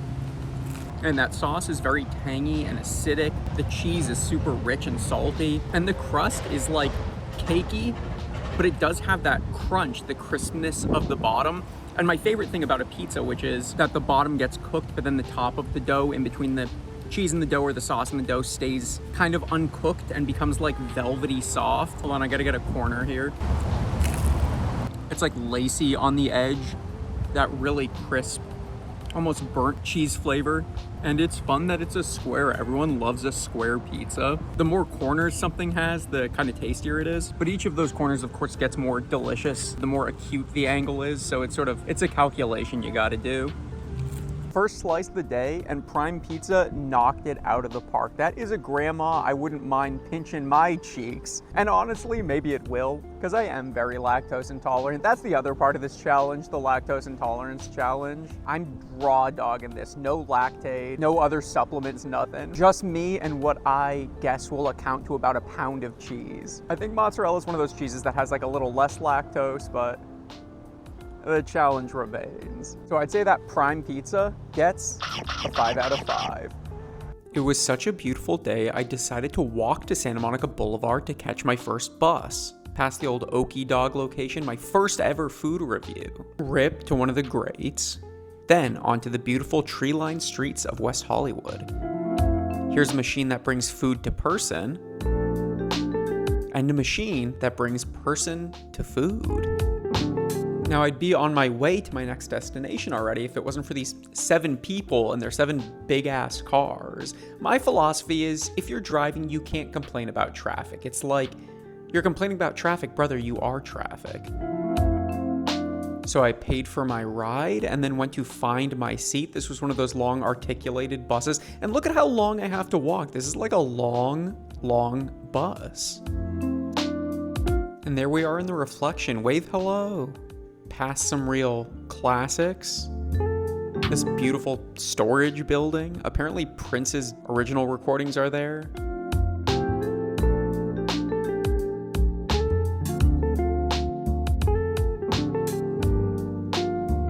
Rounding the corner onto Sunset Boulevard into the lovely Silver Lake neighborhood.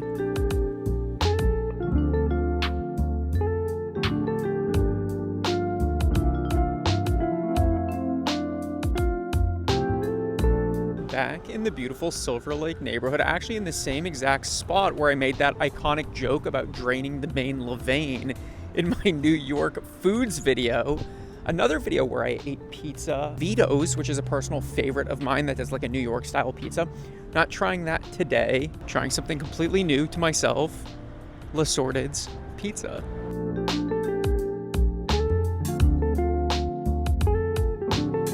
There was also a beehive under the parking lot, which I thought was kind of cheeky, kind of fun. Here's a look at the outside of the spot. There are these slices, one of which I will be ordering shortly. Tea glasses showing 4 unforgettable moments with ET. And where can you find them? Pizza Hut.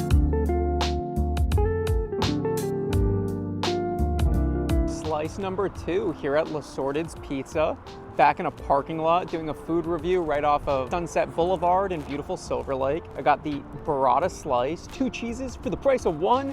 And this thing looks beautiful, holy cow. Glistening in the golden sun of Silver Lake. This thing is piping hot, like burning my finger. Classic New York style slice, I believe.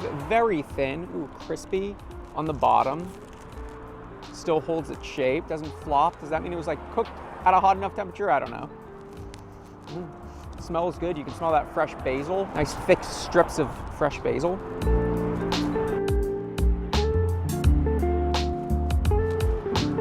Look at that oil and burrata melting together. It's like a delicious lava lamp.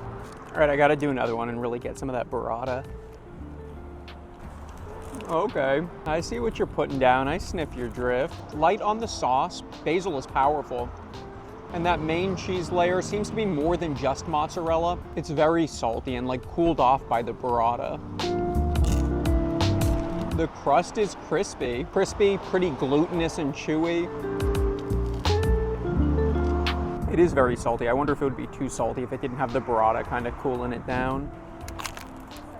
The slice was nice. Very different from the last one I had, but nice and crispy and light and tasted really great. The burrata pizza at La Sorted's gets a 5 out of 5. The bus to my next destination quickly arrived. It was actually the same bus route that I took to get here, and I got back on so quickly it counted as a transfer and was free.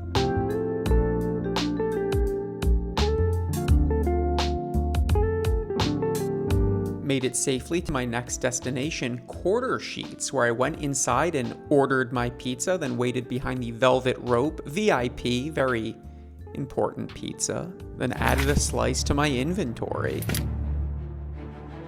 Took a stroll to find a nice place to eat and encountered these geese that were a little too brave for my liking.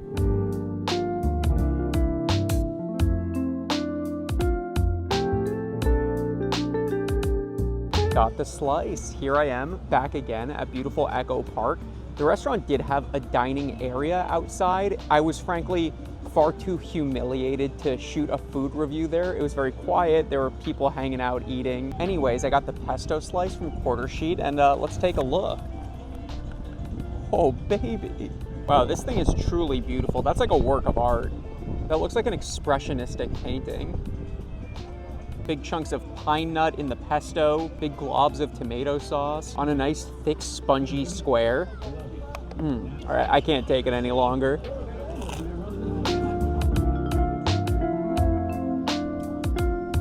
Tomato sauce is really rich. And the cheese, it's not a huge layer, but it's really like chewy.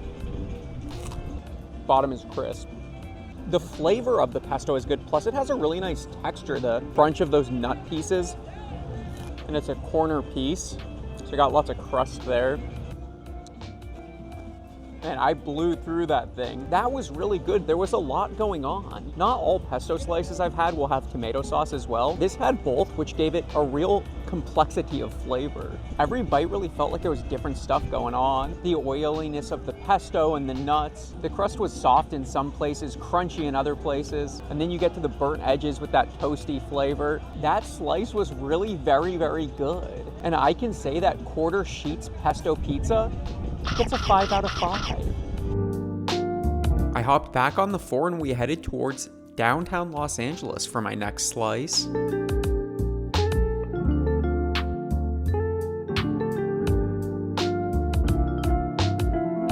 And I hopped off right across the street from Grand Central Market and right near Angel's Flight.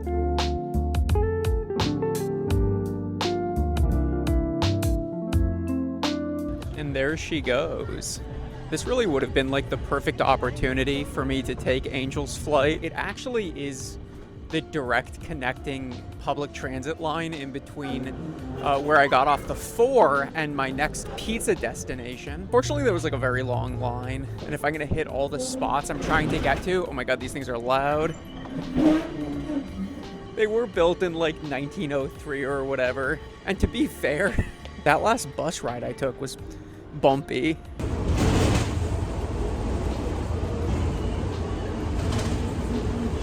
That was the lumbar scrambler. So the line was too long. I think what I'm gonna try to do is just find some footage of me riding it in the past. If I do find it, you'll see it playing right over here. That really puts the fun in funicular. Well, the last time I was here, it was like wet and cold in December for my museums video. And now it's warm and spring. It's funny how that is. Sometimes you forget you're really in a city. Like, are people working in all those little buildings? Each one of those little windows? Someone's office? What are people doing in those things?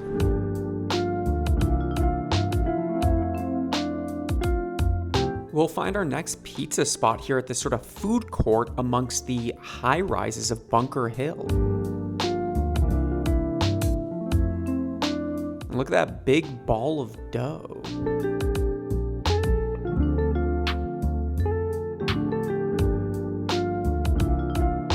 Got the slice.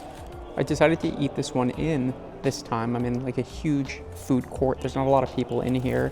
So I found a corner where I believe I won't bother anyone. I'm kind of whispering though. That's the slice. It's a big hefty slice. Crusty on the bottom side. A little crusty on the top, to be honest. Some of that sausage looks a little dry, but hopefully it doesn't affect the taste. I like this space. It's kind of like 1950s. Futurist vibes, like the Bonaventure Hotel and some of those other sort of like semi-public commercial spaces. I also got a Diet Coke, sis. Shout out to Lindsay and my YouTube sister, and also my biological sister. That's the sausage and ricotta. You can see some of the sausage, you can see some of the ricotta.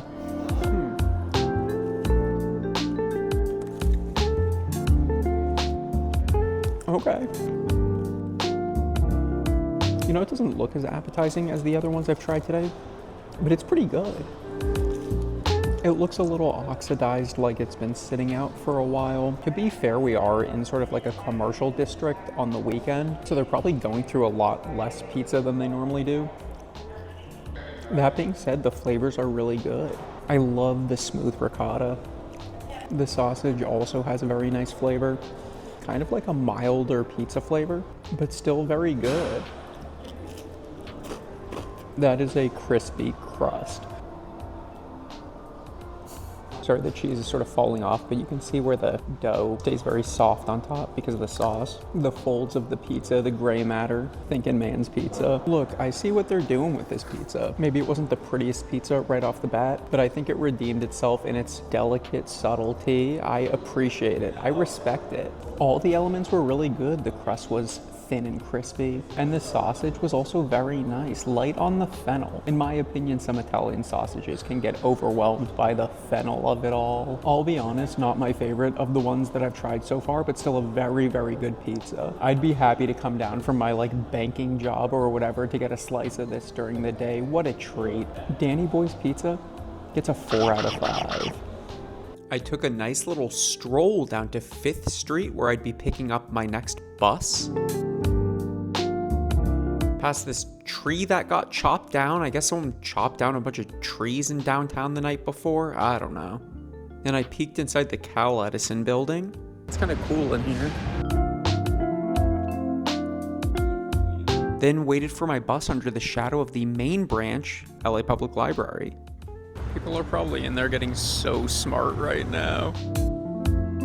My bus arrived shortly after and whisked me safely out of downtown Los Angeles.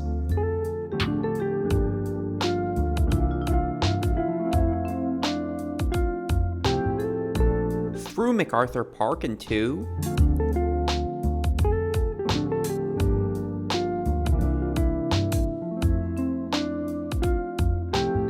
the Mid-Wilshire neighborhood for my next slice.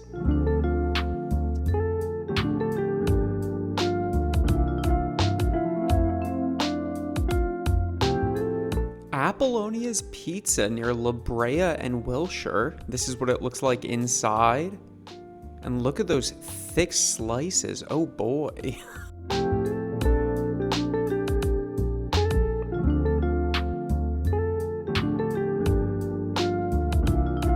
Got the slice. Here I am standing at the edge of the parking lot with this absolute mountain of a pizza slice. This is the square cut at Apollonia. I got it with the burrata and hot honey. I feel like it's my birthday. This thing is like a slice of cake. Look at that. Oh my God, it's dripping. So am I. Look, it's nice and crispy on the bottom. That's thick and doughy and just absolutely beautiful on top. Oh my God, I don't even know how to hold this. It's getting so messy. Look at that. Dripping with honey, burrata, and sauce. I simply can't take it any longer. Oh my God, that really is like something else. The lacy edge. That is a lot of flavor going on. There's a lot of flavor going down my hand and my arm. Holy shit. It's crispy, it's thick and bready, and it is very wet on top. The burrata is so cool. Every bite I'm tasting so many different things. Oh my God, I'm looking at just a big chunk of garlic right there. The tomato sauce is very savory and tomatoey. Got another big chunk of garlic in that one, which was not like fully cooked, so it still got some bite, which I like. I like the bite. I like a little bit of semi-raw garlic. I completely forgot there was pepperoni on this one because there's so much going on. Little cup of pepperoni with a bunch of sauce in it. I feel like I'm eating the entire menu of an Italian restaurant. Just look at everything that's going on in here. The layers of cheese, the sauce, the sponginess of the bread. I'm not getting as much of the honey, little bits of sweetness. There's a smokiness underneath it all that I really like. When you get a bite of the burrata, you can really taste the honey. It's like having a scoop of ice cream on your pizza. It's like a pizza a la mode. That was crazy. I also ate that like insanely fast. I feel like I need a shower after that. I mean, that really was an experience. So that was the square slice with pepperoni, burrata, and hot honey at Apollonia. Probably one of the most talked about pizza places on like TikTok. I've been wanting to try it for a while and I'm glad I finally made it because holy cow, that was an experience. All of the pizzas I've tried today have been different, but that might be the most different from any other slice of pizza I've ever had. I mean, it was a challenge to eat here without a table. That was like a very intense piece of pizza. That was like a pizza concentrate. That pizza could have been spread across like 4 different slices. If you want to get a lot of pizza for your buck, I mean, that's it. It also was actually expensive. It was the most expensive slice that I got today at almost $10. But for being such a unique dish and also being like a big piece of food, it was certainly worth it. It was an experience. You're paying for an experience. And it was one that I likely won't forget soon. Certainly not tomorrow morning. The crust was very doughy and chewy, kind of like a baguette, in that the bottom was crispy and the inside was very chewy. It might have looked light, but it was like a heavy slice. A lot of sauce, and the sauce had a lot of flavor in it. A lot of garlic, a lot of cheese, especially when you get it with the burrata, which was very nice. And the honey was just like a nice added touch. I don't know if I would get it every time. I don't know if it really needs it. I'm not going to be ordering it again tomorrow. Honestly, I probably won't have pizza again for a while, but I'm really glad I finally had the opportunity to try it. So that square slice with pepperoni, burrata, and hot honey from Apollonia, that gets a 5 out of 5. Now, it was a quick bus ride and walk to our final pizza spot underneath this big-ass tower. Past one of my favorite apartments in the area, this cool blue Art Deco thing.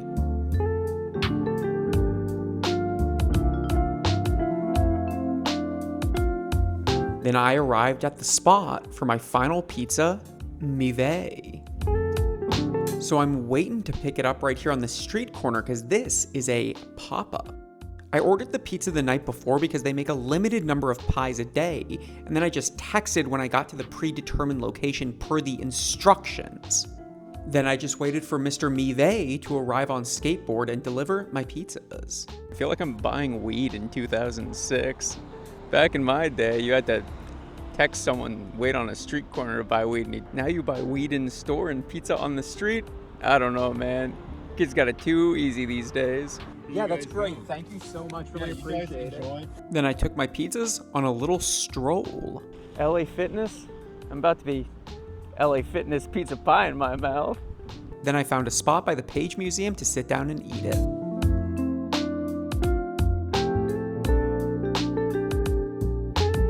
A dog came a-sniffing, honestly. Yeah, no, I mean, you know, it's kind of on me. Hey, buddy. Hey, buddy. To bring a delicious pizza. It's their park, too. Got the final pie. Mive. Very excited. I got the mushroom and tomato. This is the only pizza that I'm getting a full pie of. Boy, look at those big slices. That is an incredibly crispy crust. Hold on. It's like paper mache. You can see the light coming through the pizza. Holy cow, it's like a freaking stained glass window. It's what we call an Italian cathedral. After a long day of pizza, I can confidently say, I'm excited to eat this pizza. All right, let's do it.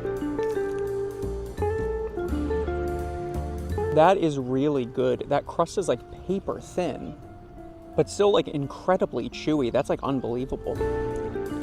Lots of garlic, lots of onion. It's very sweet for it. The mushroom is chewy and hearty. And you're getting the extra bite of that hard cheese that's shaved on top, maybe like a Parmesan or something. I'm crunching into whole peppercorns that I think are in the sauce, which honestly I'm digging. It's fun. It's like a fun textural surprise. And they're not like overpowering pepper flavor. Man, the toastiness of the crust. You can see just like these bubbles. It's so thin, it's like a soap bubble. That is a fantastic pizza. Not overly salty, not overly greasy, but still a little salty and still a little greasy. A satisfying pizza, relatively delicate and nuanced, light and thin. I honestly think I could eat this entire pie right now.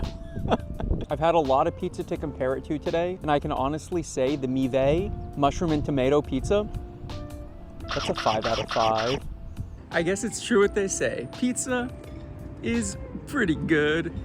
Anyway, we tried some amazing pizzas. We got to travel all over the city to some really beautiful places, but most of all, taste some fantastic pie. I'll be honest, my stomach's starting to hurt and I'm getting a little short of breath, but that's the risk you take for chasing glory. So it's the next morning, and I wanted to report on how I feel after yesterday's adventure.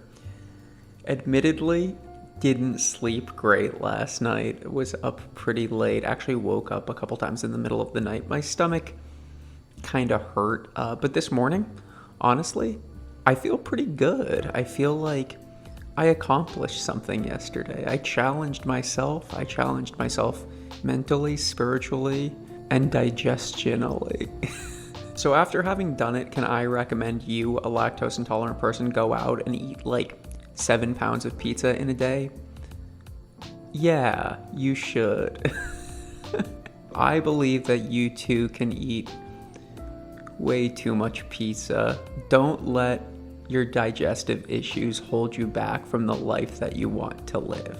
Anyway, it's been a blast. I wouldn't have eaten that much pizza in one day without you, and for that I thank you. There are many more ill-advised adventures to come, and I hope to see you again real soon.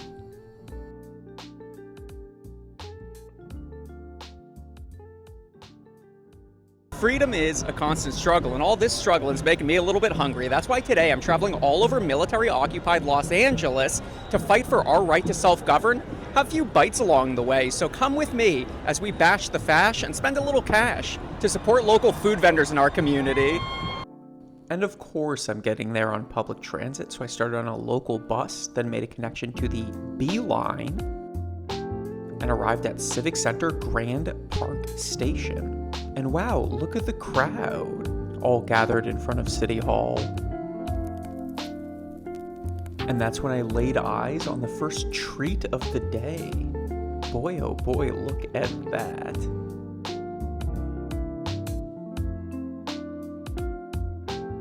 Here I am at Grand Park at a civil gathering of the community, and I've got my artisanal ice in hand, mango flavored. Please excuse the sounds of helicopters overhead. It's multiple helicopters circling nonstop. Not entirely sure what the advantage is in terms of public safety, but it is very effective at creating a sort of unsafe military-like atmosphere. Regardless, I'm not gonna let it stop me from enjoying this beautiful day, being around my friends and community, and eating this beautiful ice treat.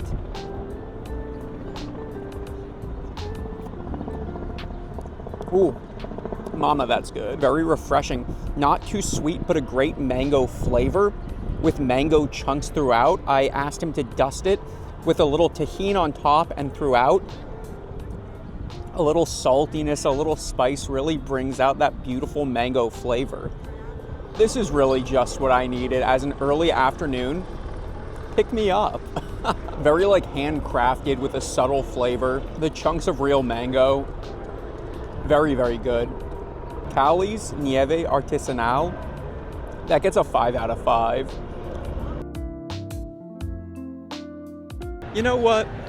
Protests are pretty fun, and that's what people don't talk about as much. Yeah, it's important to be disruptive because you want to let the people who are in charge know that they can't act in a violent, disruptive way and expect the people who are affected to just like sit back and be chill about it. But at the same time, a protest is an opportunity for us to prove that a better life is possible. Like, we don't get to all come out here, hang out like this all the time, and just take care of each other, make food for each other, make music with each other. It's about saying there's a better system that we can construct, and look, we're doing it right now. I mean, I don't know. I'm not like an expert in civil disobedience, and I know a lot of people are, but that's just how I'm seeing it today, at least.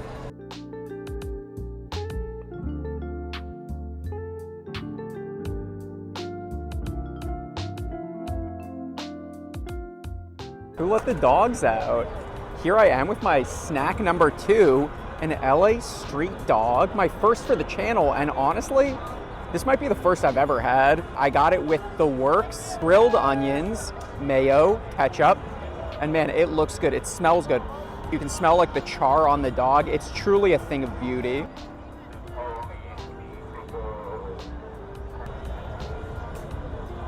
And the bacon, of course, I forgot to say the bacon, an essential component to like the LA street dog. It gives it a crispiness that you can't get just on the dog alone on the flat top. A nice juicy dog, the snap and added flavor of the bacon, plus the coolness of the mayo, the sweetness of the ketchup, and extra sweetness from the onion. Day or night, the LA street dog hits. That's a 5 out of 5.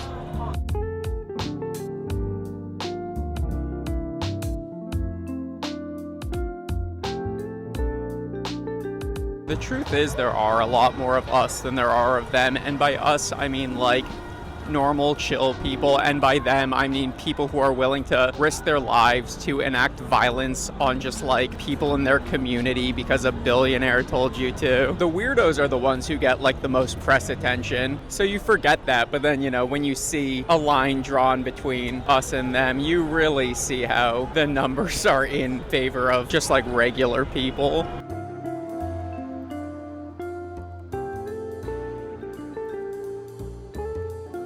Churros, donuts, anything fried. Dude, I'm crazy about this stuff. $5 for this big ass bag? You really can't go wrong. I figured I would just go for a walk, check out the sights, eat my churros. There's a lot of people out. It's not just right in front of City Hall, all around the buildings, cars packed up and down the block. A lot is said in this country about the effectiveness of protest, because it's like, what recourse do we really have against a government that is fascist at worst, apathetic and ineffectual at best, with like a handful of standouts in local government? But at the same time, you can't ignore like the suffragist movement, the civil rights movement. So, you know, I'm here. And I know from experience, protesting is just part of it. You can get involved in local electoral campaigns, door knock for things that are important to you, where they change laws that really affect people's lives every single day. Getting your city to, say, divert funds that would have been used for a prison to put into like rehabilitation programs. You can do community organizing to create support that your government's just not going to. That stuff can be a slog. The W's are few and far between. And you know, protesting is like one of these tools that we have. And it's fun because it's like big and all happens at once. You can see it. A lot of people care. Anyway, these churros, fried, delicious, nicely spiced and seasoned. Not too much sugar, so it's not like hurting my teeth. Doing that whole bag for $5, you know it's a 5 out of 5. I then walked around the corner to the Federal Building. I know this place as where I go for jury duty. And there I found a bunch of Marines. There's no point in being cute about it. It is a military occupation of Los Angeles. we don't want federal agents here. And what they're doing is likely illegal if you even care about that sort of thing. I personally don't. I think there is a level of ethics that exists outside of the legal system. Even the wimpiest, most liberal democracy, you would have a sort of Nuremberg trial for these federal agents who are committing crimes under American law. And I don't know how you come back from this without doing something like that. So I don't know, man. We'll figure it out. It just sucks that so many people are getting hurt while we figure it out. And then I headed back the way I came. What a beautiful day of peaceful protest. Of course, shortly after I left, police and military did begin attacking protesters, journalists, with batons and chemical weapons. But I know petty and desperate attacks like that won't stop Los Angelinos from doing the work that needs to be done. I mean, threats of violence, noxious gas? That just sounds like a regular day on the 405 to me. Anyways, thanks for watching, and whether it's on YouTube or out on the streets, I hope I get to see you again real soon. Today, I'm traveling all over LA trying 8 foods that were invented right here in LA, or so they say. That's right, I'm doing more LA foods controversial edition, where I'll be rating every food on a scale of 1 to 5 on how good it tastes, and 1 to 5 on how dubious its claim to LA origin really is. With 1 being, no, yeah, it was invented in LA, and 5 being, yeah, no, it was not invented in LA, and you know I'm only going to be getting around using public transportation. I am so excited. Let's get started. Stop number 1 is the Apple Pan. Quality forever. This is what the interior looks like, and here's a peek at the menu and the main attraction. Here at a true West Side classic, the Apple Pan. While it is so nice and charming to eat it inside, I decided to take mine to go and eat it in their new back patio, which is just lovely. Look at that. So I got their classic steak burger, the original, and I got it with a slice of Plymouth cheddar, which apparently was the innovation in LA. Nobody thought to put cheese on a burger before that? I won't get into that for now. You know what? Let's get into it. Here is the cheeseburger. Allegedly born in Pasadena in 1924 at a sandwich place called The Right Spot, when 16-year-old fry cook Lionel Sternberger, no relation to cheeseburger, slapped some cheese on a burger and called it an aristocratic hamburger. Now, a lot of people credit The Right Spot for the cheeseburger. They even have a plaque there in front of the bank where The Right Spot used to be. But I did find an advertisement from May of 1922, 2 years before Sternberger's cheeseburger, advertising all kinds of sandwiches, including a cheese and hamburger sandwich. Now, I am no chef, but that sounds like a cheeseburger to me. So looks like my next video I'll be going to Ardmore, Oklahoma. And I am thrilled to give it a try. And that lacy top that you get on the flat top that is so popular these days with like the smash burgers. Apple Pan's been doing it for like 100 years. I love just having like a salad on your sandwich, some mayo and pickles on the bottom. Man, that ratio of meat to other things. You just can't do that after 2008, after like epic mealtime poisoned America's brain. A psyop from like the American Pork Consortium. 20 pounds of bacon. It's so good, it really is like hamburger flavored. I don't really know how much of the cheddar is coming through on this sandwich, and I find that's the case a lot of times with cheeseburgers. Like, how much of the cheese do you really taste? How much does it really add other than like a whole $1 for a slice of cheese?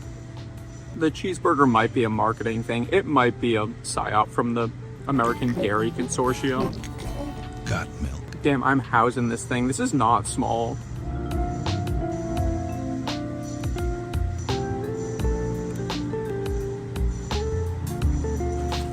The Apple Pan, a lovely neighborhood burger spot. They just don't make them like this anymore. If they made it today, it would be called like Apple and Pan.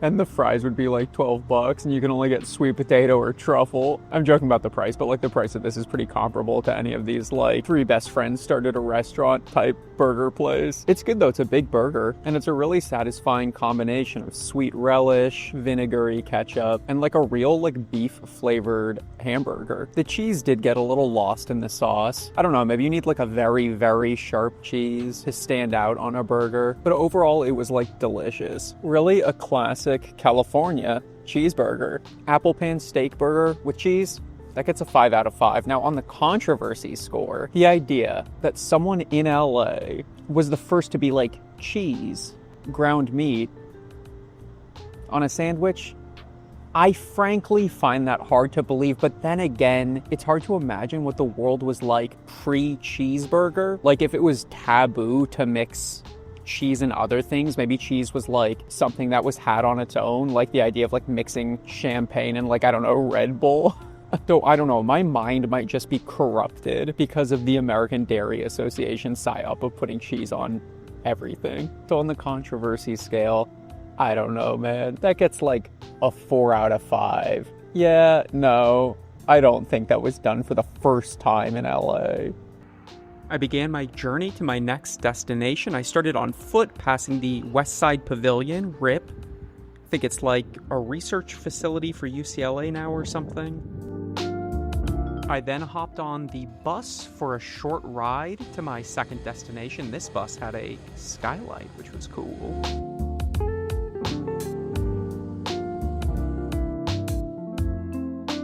And arrived at LA Original number 2, Tito's Tacos. That's right, the hardshell taco as we know it today allegedly comes from Los Angeles. Now, you likely know the story of Glenn Bell, who ran a hot dog stand in San Bernardino, and after seeing long lines at the Mexican restaurant across the street, Urth Caffé, pestered the owners to teach him the recipe for their Dorado tacos. Soon after, he opened a competing taco stand featuring that recipe. Bell's taco stand became Taco Bell, subsidiary of Yum Brands, whose largest shareholders include Vanguard, BlackRock, JP Morgan Chase, and State Street. Though the origin of the fried taco likely goes back to at least 18th century silver miners, and it has appeared in print in English as early as 1914. Hi, how's it going? Can I get one taco, please? No cheese. Got the taco. All good things come in cardboard boxes. I feel like it's Christmas. Ooh, mama, look at that.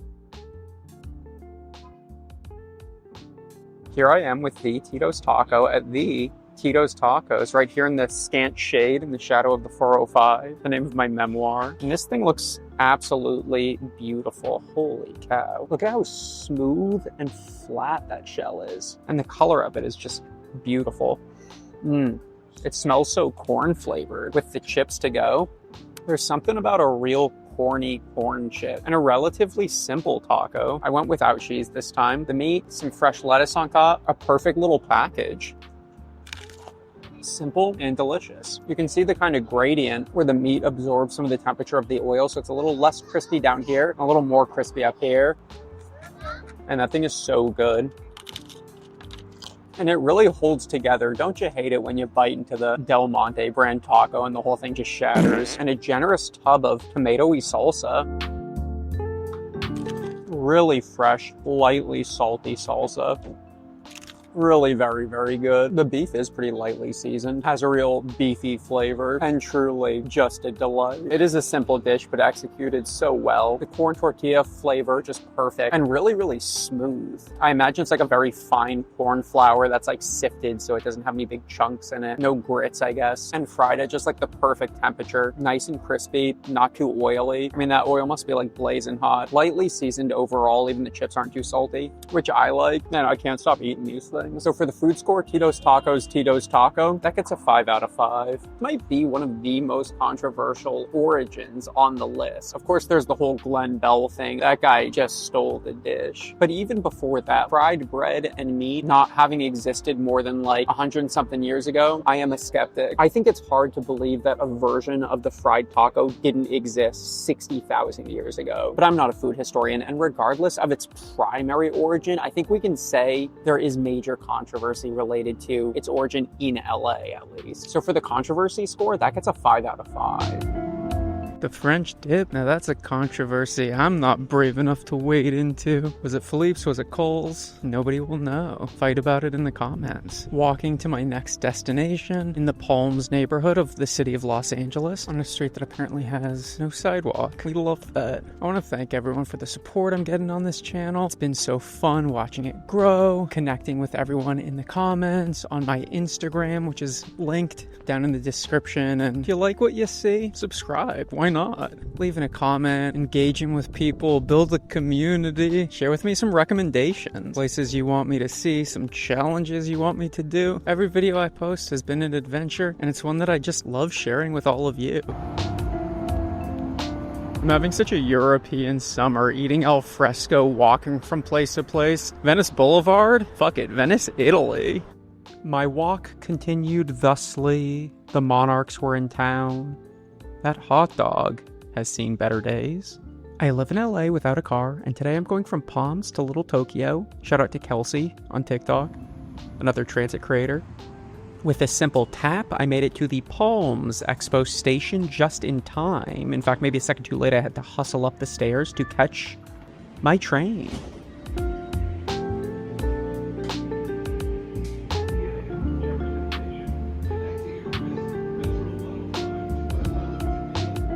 Seize candy? Yeah, I like to seize candy go into my mouth.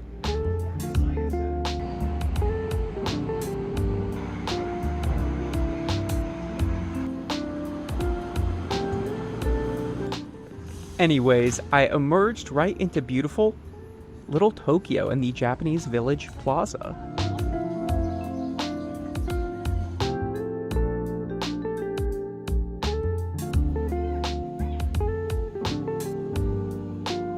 Mochi Ice Cream. We know it, we love it, but where did it come from? Its birth is credited to Mikawaya, a confectionery founded in 1910 in Little Tokyo. And in the early 90s, when Frances K. Hashimoto, who was the daughter of the founders and CEO at the time, adapted the ancient Daifuku mochi balls with various fillings like red bean or fruit, and instead filled it with ice cream. It quickly became a hit and soon took over a significant portion of the novelty ice cream market. The original store is now closed, but the company is still a huge manufacturer and sells under brand names like My Mochi.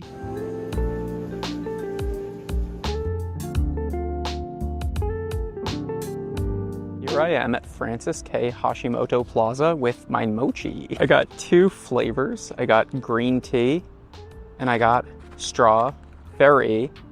And boy, am I ready for a cool treat. It is blazing hot. Classic LA summer day that started off very overcast, very hazy, and then when that marine layer burnt off, boy, it became sunny and it became muggy. And these things look beautiful. You can't really smell the filling as much as you can smell the rice delicately powdered in maybe rice flour to keep it kind of dry. But these things are starting to sweat and they're not the only ones. So before they melt into soup, I'm just gonna go in with a strawberry.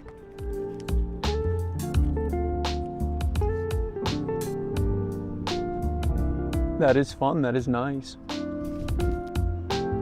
The ice cream is very good, and the mochi is such a fun way to deliver it. There's seeds in the ice cream, strawberry seeds. The mochi adds a nice flavor. Obviously, it's something to grab onto too, and it's just fun, the pull of it.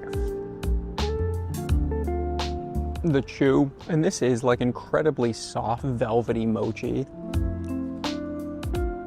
Almost like liquid on top, and the sides have like a consistency of like caramel or something. The green tea flavor is really good too. I don't know if this place like makes their own mochi or if these are just like a commercial product that they buy like in bulk.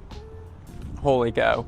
Those were good. Little Tokyo, ice cream and yogurt, mochi ice cream, strawberry and green tea. Those were delicious. I love ice cream in small quantities, and that was like just enough for me. And of all the ways to deliver ice cream, cone, banana split, in mochi has got to be one of the best ways. So for the food score, I give it a 5 out of 5. For the controversy score, while there aren't a ton of conflicting claims to the origin of the mochi ice cream, iced desserts have been a thing in Japan for millennia. Ice cream in Japan at least hundreds and hundreds of years. The idea that they weren't combined before this seems dubious, but stranger things have happened. So on the controversy scale, that's a 3 out of 5.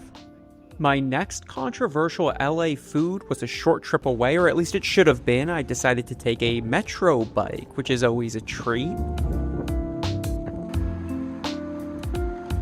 Hitting speeds as high as 18 miles an hour.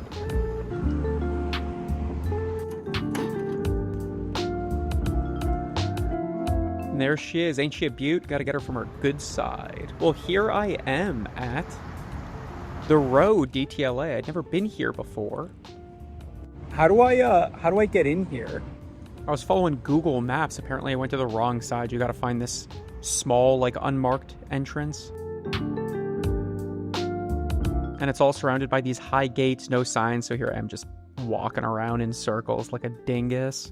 But regardless, I found destination number 4, Rappahannock Oyster Bar, for an oyster cocktail. 1894, the dusty corner of 1st and Main in the little pueblo of Los Angeles. Al Levy combined a half-dozen oysters, city water, Harvey's sauce, ketchup, pepper sauce, salt and pepper at his small food cart to create the first oyster cocktail. Even at the high price of 10 cents a pop, it fast became an icon of LA and spread across the country. The original oyster cocktail doesn't have liquor in it, honestly. I kind of just went off the rails with this one.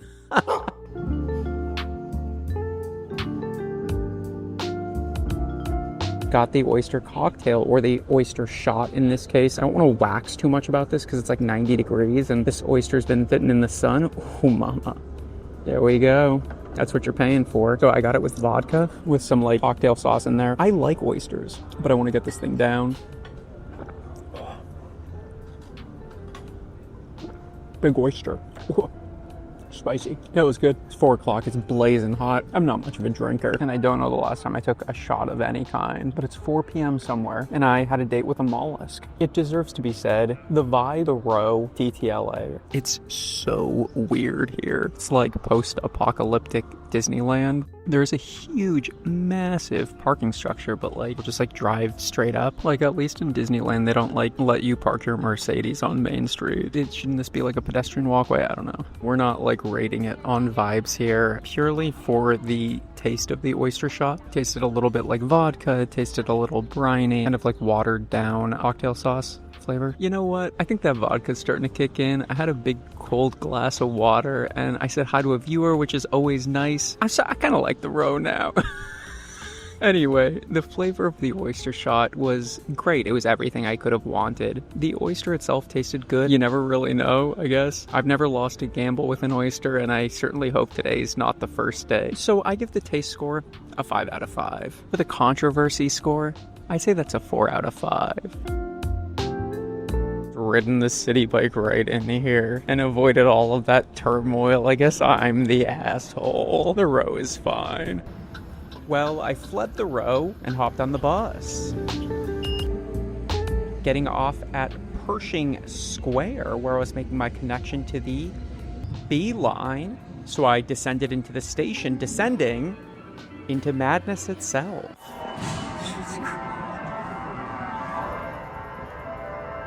The station's really weird. Between like the design of it, the neon lights do classical music, and the disharmony of different buzzing sounds. I feel like I'm in a Liminal Spaces YouTube video. But it wasn't long before my train arrived. And it was one short trip and one very long escalator to my next destination.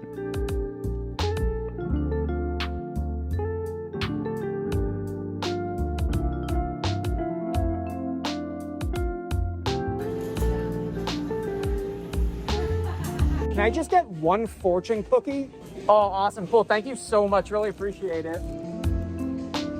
Now, what seems like it may have been just a silly diversion was actually all part of my plan, because the fortune cookie is, in fact, one of the disputed LA originals. So, the fortune cookie. The Hong Kong Noodle Company, founded in LA in 1913, claims to have invented the fortune cookie. So does Ben Kyoto, a San Francisco bakery that made them to serve in Golden Gate Park's Japanese tea garden. But there's another claim by Fugetsudo, the LA mochi shop that's been here for like 120 years. The fortune cookie is based on a Japanese cracker that comes with a fortune that's given at Buddhist and Shinto shrines and temples. It wasn't until World War II that it was rebranded to be like a Chinese-American thing and given out at Chinese restaurants. Wow, that was so illuminating. Even I learned something. So I'm just gonna do this one on the road as we make it to our next destination. And we'll open this bad boy up and see what the deal is. What are they trying to keep out of these things, am I right? Fortune cookie, you know what the deal is. It's like a little round biscuit that's been pinched and folded into this beautiful shape, and inside holds a fortune. I like the taste of fortune cookie. Crispy wafer, lightly sweet.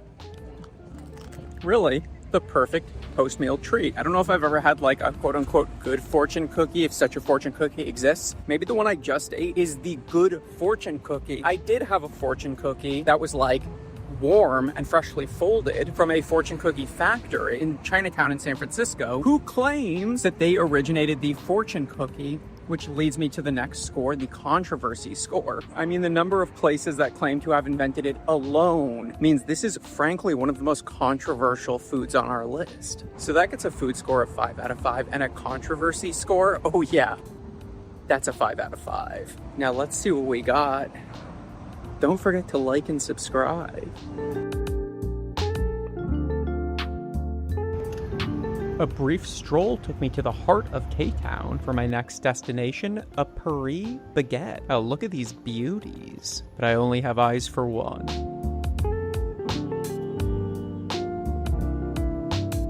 Happy to make your acquaintance. Call me Chiffon. Mr. Cake was my father's name. We got the blueberry chiffon cake from Paris Baguette, and you wouldn't believe how hard it was to find a chiffon cake in 2025 in Los Angeles. You'd think it would be on every menu. It is an LA original, or so they say.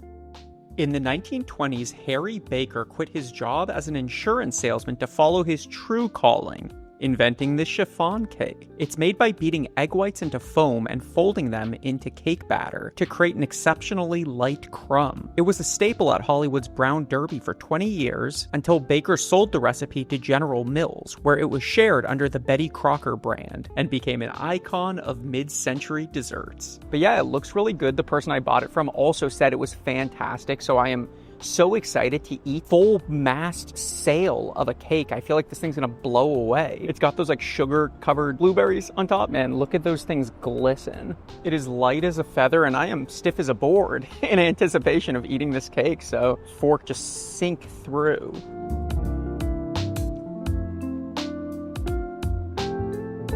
It's very good. It's a very good cake. The cake itself is very light. The signature Paris baguette chocolate disc. Love the flavor of corporate branding. I may need to lay this down. Go to sleep. There you go. There you go. And the blue frosting there on top is a little blueberry flavored. I think the cake is definitely blueberry flavored and has bits of blueberry in it. And the cake is very light.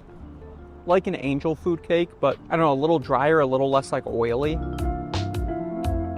Man, I almost literally like inhaled the cake because it's so light. It's like foam. It looks like a silica sponge, or like chiffon, the material chiffon, which likely named after. Unless the material was named after the cake, which could be the case. The cake is very easy to eat. That white frosting is like eating pure butter. I'm not a big buttercream man myself.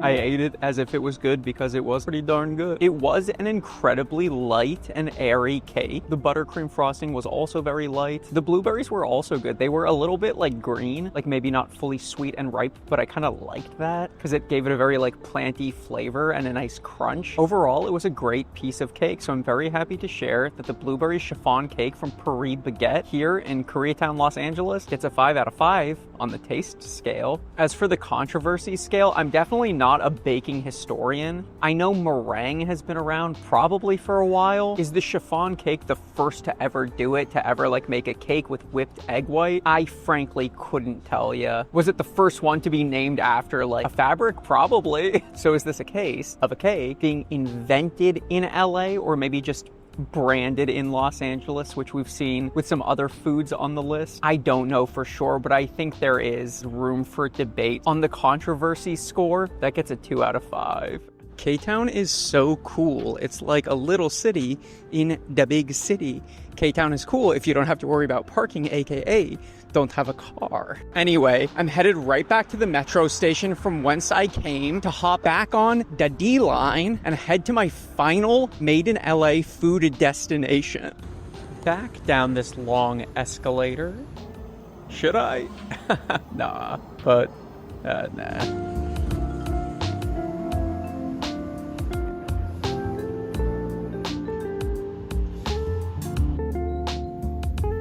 Making a connection on the 2 that'll take me through Hollywood and up the Sunset Strip. Wow, imagine, someone could be totally killing it in there right now. Somebody could be totally eating a chili dog in there right now. Somebody could totally be getting their taint absolutely demolished by an electric bull in there. Well, we made it to our final destination next to the Whiskey Blue Birdie Gastropub.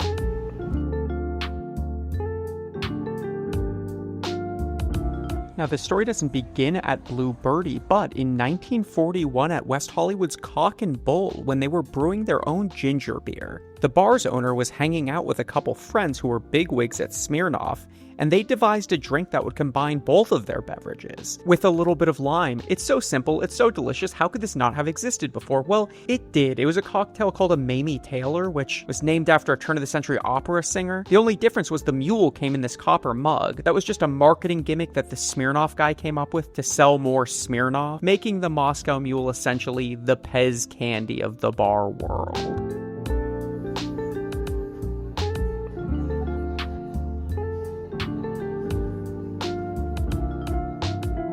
Yeah, we got the mule, the Moscow Mule, here at Blue Birdie on the iconic Sunset Strip, and it looks just fabulous, so I'm gonna give it a try. Ooh, you know what? Really, really good.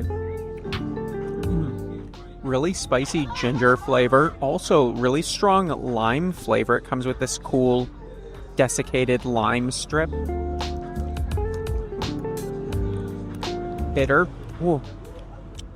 I don't know if that's edible. The reason I picked Blue Birdie is because we're actually just down the street from where Cock and Bull used to be. How many drinks get their own, like, special vessel?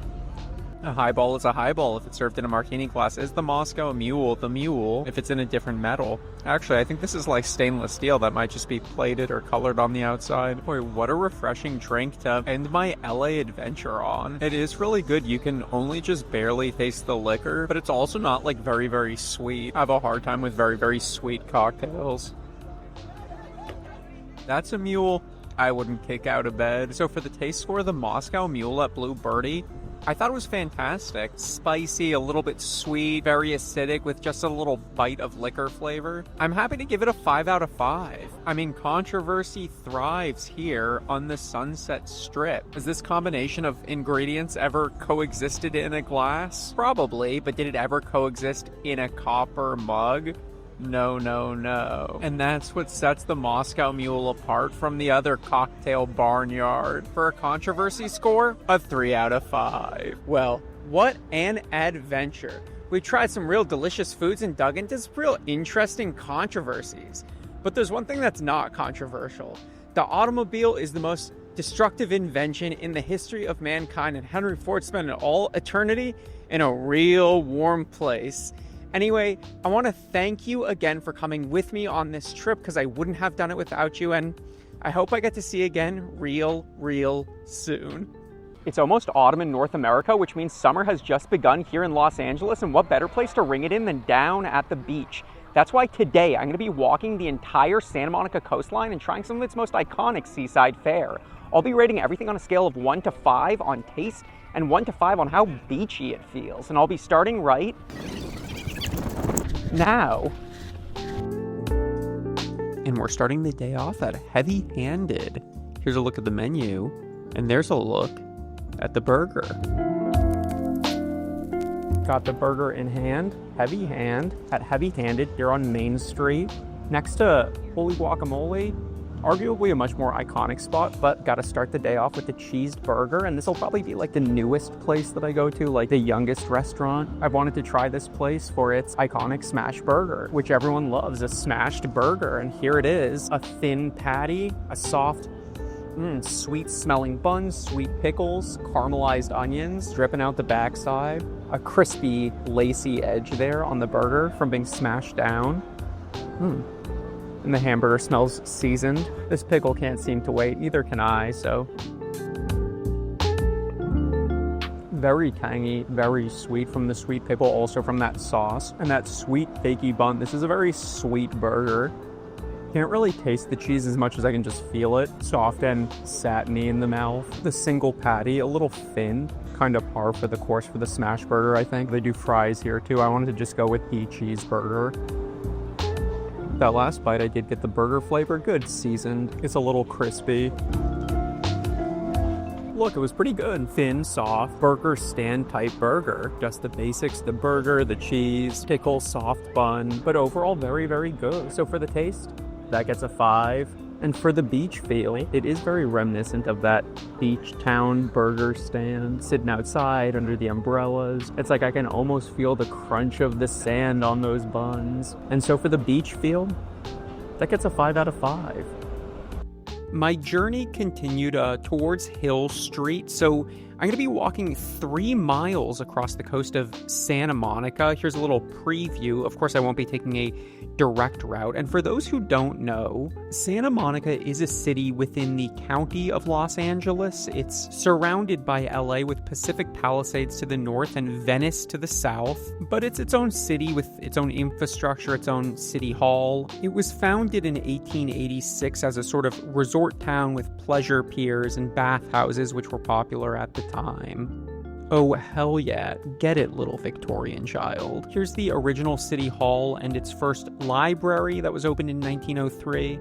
And it grew even larger when it got connected to the rest of the city via rail. Here's the first Santa Monica railway station. And there was a line that went from downtown all the way to the end of the wharf. The longest wharf in the world, so they say. It actually does look pretty long from this angle, and you can see there's a ship moored at the end. But they moved people and freight, which I think is kind of cool. Here you can see a passenger train letting people off to then board this steamer or vice versa. But I don't know, I think that's kind of cool. Anyway, some of our institutions have remained, like the galley that opened in 1934, though sadly some others are but distant memories. Love a beachy seaside motel with the seahorse motif where you can also get your will notarized. Here's a cool streamlined modern building with an addition on the back designed by Frank Gehry. Edge Marsh. We should all be so lucky. Anyways, it was a short walk to my second destination, the iconic Urth Caffé. Standing in line there was a flower, which was kind of nice, so I took a little sniff, a little drive-by sniff. Here's the menu with its sort of late 90s coffee shop vibe. And to think, Hollywood's next great feature could be being developed here right now. And after a little bit of a wait, my next beachy treat was served.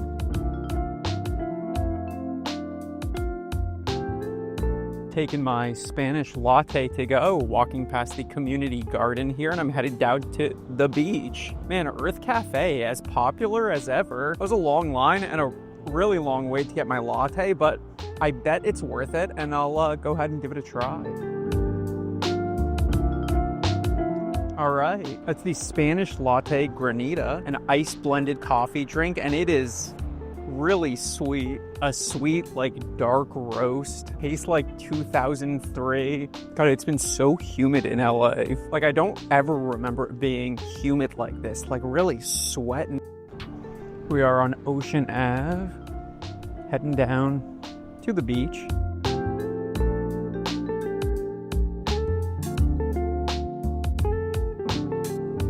There's that marine layer kind of like blowing in along Malibu, blocking the sun a little bit, but it also feels like it's sort of keeping in the humidity. My drink is sweating, but I'm loving it. It's really picking me up. A sweet, frosty drink with a nice earthy, like non-acidic type of espresso. The Spanish latte granita, it's a 5 out of 5. And as for the beach vibe of it all, it's really taken me back to like a carefree time, hanging out with my friends on the beach, picking up a frappuccino type drink, summer morning. It's like it's a beachy feeling. 5 out of 5. Oh, we're not just doing food reviews today, we're also doing like a hairline reveal. Special episode.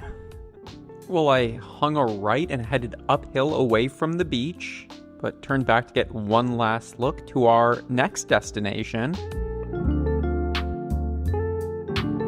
Cha-Cha Chicken.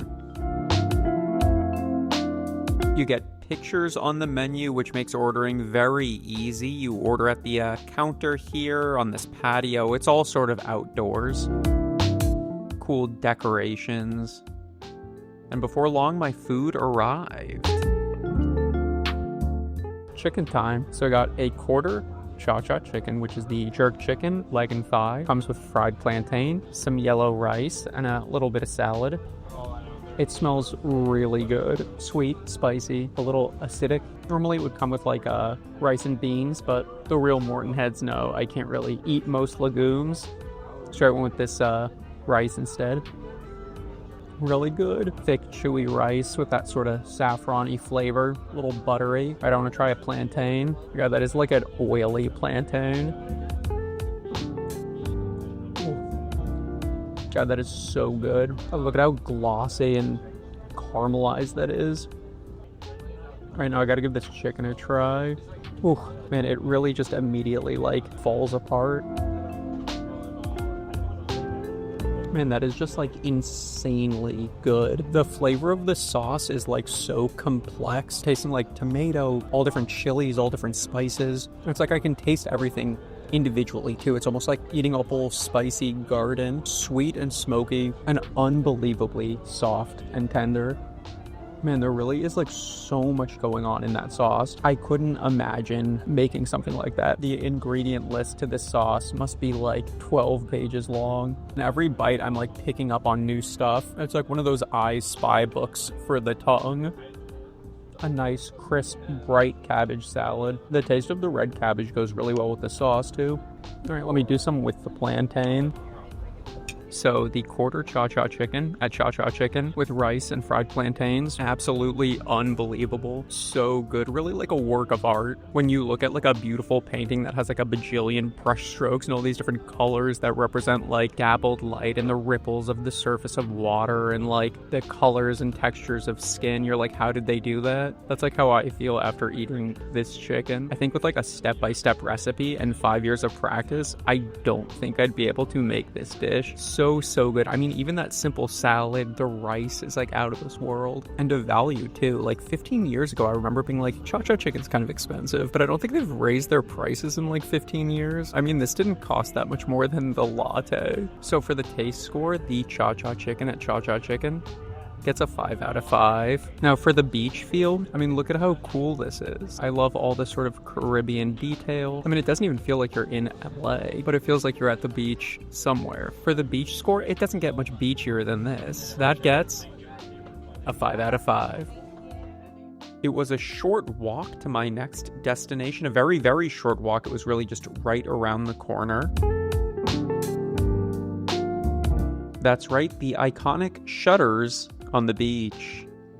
Through their beautiful lobby and then out onto the seaside patio of the living room. Take a look at their menu here. Lots of beautiful cocktails.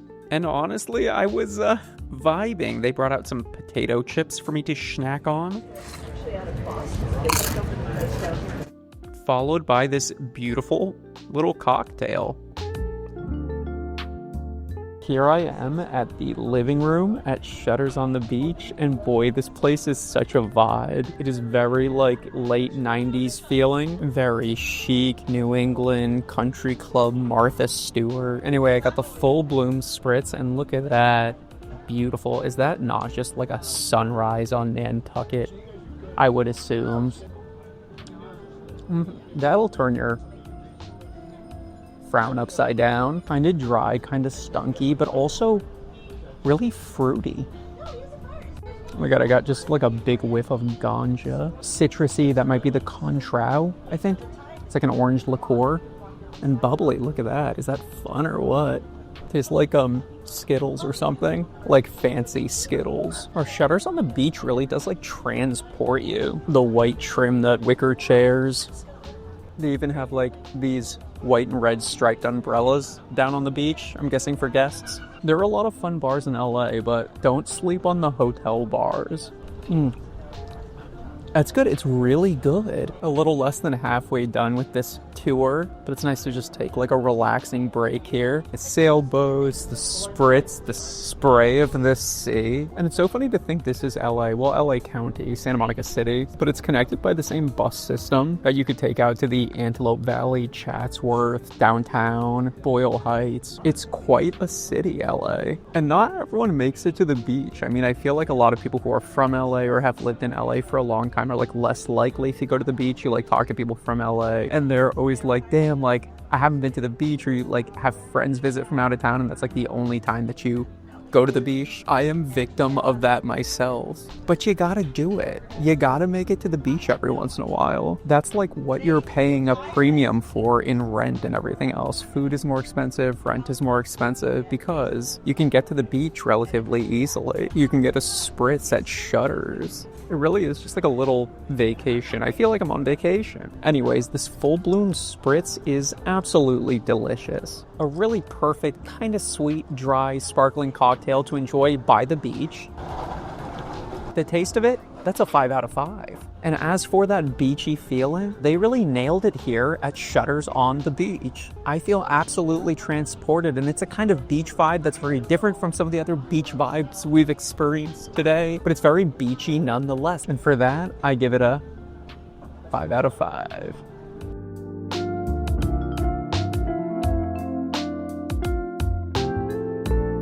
I gotta say, it's really nice down here. I get the feeling that some people in LA think it's kind of like corny to come to the beach, but it really makes you feel good. This might be that cocktail, or it might be like the fresh air, the sunshine, the crashing of the waves, the smell of the salt air.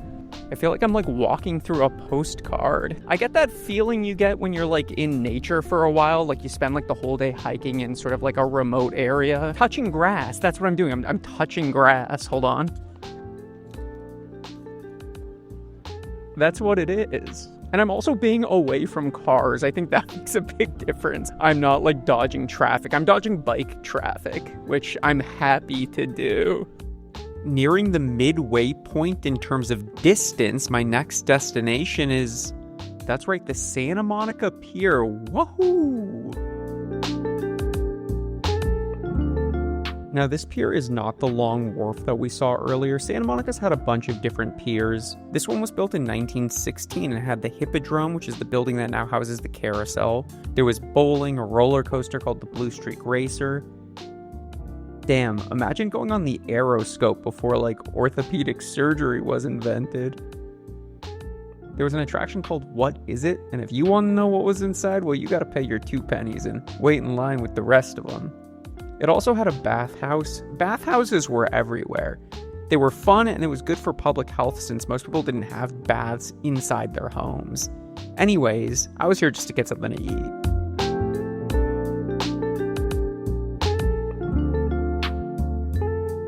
Can't spell funnel cake without fun. Here I've got the funnel cake on the Santa Monica Pier in Santa Monica, California, kind of close to the end of the pier, the end of Route 66, so they say. Check out my cross-country train adventure where I saw the other end of Route 66 in Chicago. Anyway, I've got the funnel cake, the king of cakes. I'm gonna have a wedding cake, it'll be a funnel cake. I'll be honest, this isn't like the most appetizing funnel cake I've ever seen in my life. The color on top is pretty light. I don't know if it was like fully fried, like fully cooked, but I don't know, you know what?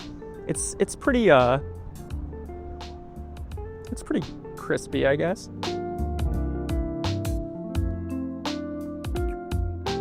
Well, okay, I'll be honest. It's a bad funnel cake, but it's still pretty good. Because even a bad funnel cake's pretty good. So here's the problem. Very, very oily, which I believe means the oil isn't hot enough. So before it gets like crispy on the outside, so crispy that it can't get like fully saturated. The dough just kind of absorbs the oil. It also tastes just like raw dough on the inside. It's pretty fried on the bottom though. But look, I'm not gonna be the asshole complaining about carnival food as if I'm not gonna eat like this entire thing. Fried dough is a gift to man in all of its forms. It's a big dessert too. This is what the Pillsbury Doughboy's small intestine tastes like. And he knows, that's why he's so coy about you touching him. You didn't think I could do it. Nah, I'm just kidding, I can't eat that whole thing. No, I'll have another bite. So there it was, the funnel cake, about 1.5 pounds of dough, deep fried, covered in powdered sugars. My stomach's a little upset. I just ate about 1/4 cup of vegetable oil. But it tasted pretty good. Food score, that's like a 4 out of 5. It's not the best funnel cake I've ever had. But like $12 for a big dessert you could easily share with 4 people to just get like a taste of funnel cake before you start getting too sick. I can't not recommend it. Now, as for the beachiness of it, a funnel cake really is like a classic seaside dessert, a treat you'd get at a pleasure pier, Pier of the Pacific, something sweet, something crispy, to go with that warm sea air. If 10 was a saltwater taffy and 1 was like a candied apple, that's like an 8 in terms of like beach treats. So for the beach score, that gets a 5 out of 5. It was a beautiful day. The beach was crowded, but I continued my journey northward. Oh, thank you. Away from the pier, there she is over my shoulder. Up the pedestrian path towards my next destination, Perry's Cafe. Now, this is the place on the beach. Here's a look at the menu. Now, it was at this point on my seaside stroll I realized I hadn't even come close to the sea. So I took my little wiener on a journey.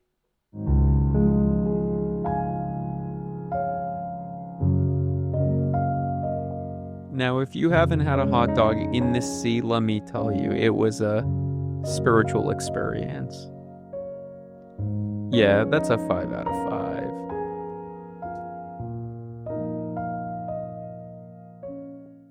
I used to bike more. I'd like to bike again, and I biked a lot during the lockdowns, but I think it got more dangerous after the quarantine lifted. I don't know if it really got more dangerous or if my frontal lobe just developed and I gained a healthier fear of cars. But I really think the driving has gotten worse. People have gotten very, very dangerously reckless, willing to kill someone, not even to get to their destination sooner, because ultimately a few seconds to wait for a pedestrian or wait for a bike, it gets lost in the wash. It's like an accounting error. You'll get stopped at a red light or something eventually. And I don't think it's a coincidence that it happened after the lockdowns were lifted. Because I think one of the things that happened during COVID was we had institutions, the government saying, it's okay if people die, as long as we're focusing on the strength of businesses. So they said all these businesses are essential entertainment stuff,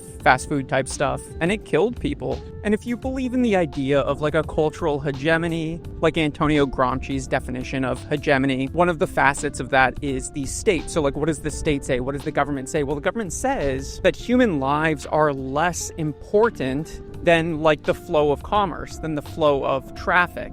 And it says this is the rules of society. You can't slow down traffic for anything. If you do anything to slow down traffic, to slow down commerce at all, we'll just kill you. And we say it even louder by lifting the quarantine, because people continued to die and people continue to die today. And if anything, the culture has gotten more ruthless, more bloodthirsty. A lot of people at the end of the day cannot separate legality and morality. A lot of people's morals and ethics are defined by the state. So when you have state institutions demonstrating that human lives are less valuable than the flow of commerce, which is the flow of traffic, and you have roads that are very, very wide that allow people to go very, very fast. You have regular commuter vehicles that can go 120, 160, 180 miles an hour, and crosswalks are inadequate. We don't have like bollards. We don't have infrastructure that says cars should stop for pedestrians. We have infrastructure that says pedestrians are secondary to cars. Bikers are secondary to cars. The main arguments against protected bike lanes are like, what is it going to do to our small businesses? And two, what if one of these bollards like scratches my car? Without thinking like, yeah, you know, if your car like goes over the sidewalk or into a bike lane, I'd rather it get scratched than hit a person. So the day-to-day infrastructure tells people that bikers are not worth protecting. And then the state in its actions or inaction to protect people from COVID and other diseases tells people that life in general is not really worth saving, especially if it comes at the cost of the flow of commerce. And the implicit fascism is really giving way to explicit fascism with like RFK's platform. Like if you are less than the Ubermensch, if you display small signs of weakness, you should die, which is very cruel and doesn't really support like a healthy, functioning society. Because honestly, best case scenario, we all become kind of disabled, as it's inevitable with age. The alternative is that we all get hit by a bus in the prime of our lives, which I guess I'd rather get killed by a bus than a car. At the end of that giant rant, here we are at our penultimate location.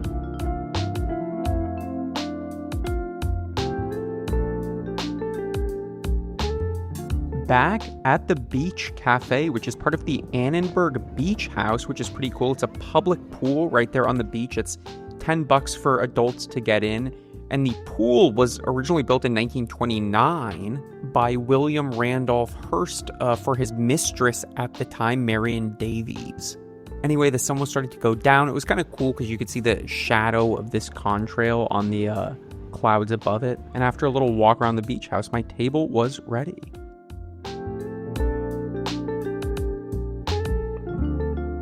Back on the beach, baby, we never left. I'm here back at the Beach Cafe at the Annenberg Public Beach House having an Italian seafood salad. And look at that. That is beautiful. It's got everything you could want. Shrimp, octopus, scallop, calamari. I feel like I'm eating that scene from The Little Mermaid. It's like just pure protein. That wiggly little guy.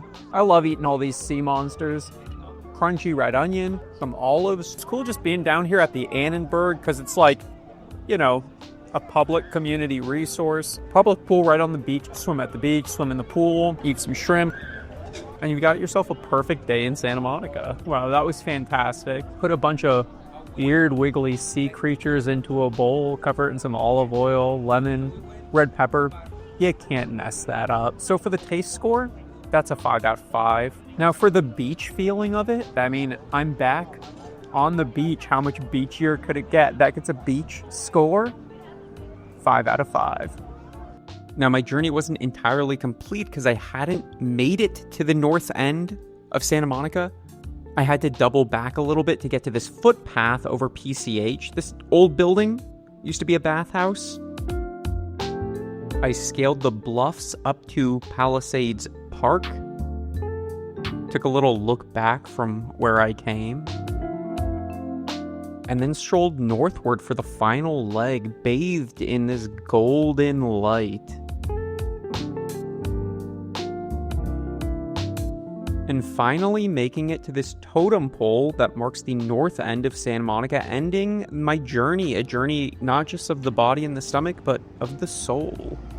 I stay very positive on this channel, so I won't say this often, but I will admit it's really hard to live in LA. It really sucks living here a lot. It takes a lot out of you. It's really expensive. Rent, bills, parking tickets, just all of those other expenses. The heat is exhausting. The smog is exhausting. It can make you feel really sick. The wildfire smoke, the traffic, like dodging cars, like taking your life into your own hands anytime you need to go further than like a couple miles. It's hard to maintain relationships. Everyone's really busy trying to pay bills, follow their dreams. So yeah, I mean, I'll admit it's very, very hard to live here, but it's also pretty nice sometimes when you kind of crack the code, when you sort of figure it out, and it doesn't feel like that every day. If you can feel that way for like a moment in each day or a moment a few times a week, you're killing it. But here's a little hint. On a day off, go to like a really nice part of town, go to the beach, go to like Sierra Madre, spend the day at Griffith Park, Kenneth Hahn, Temescal Canyon, and it can feel kind of worth it. I don't know.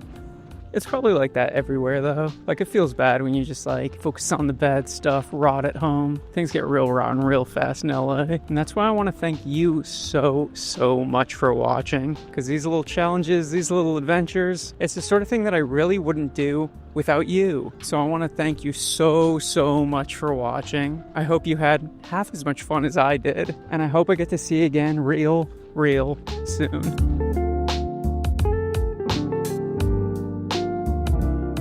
They say this place is haunted.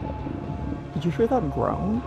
Was that a voice from beyond the grave or simply my stomach? That's right, today I'm going to be traveling all over LA to find the creepiest places to eat.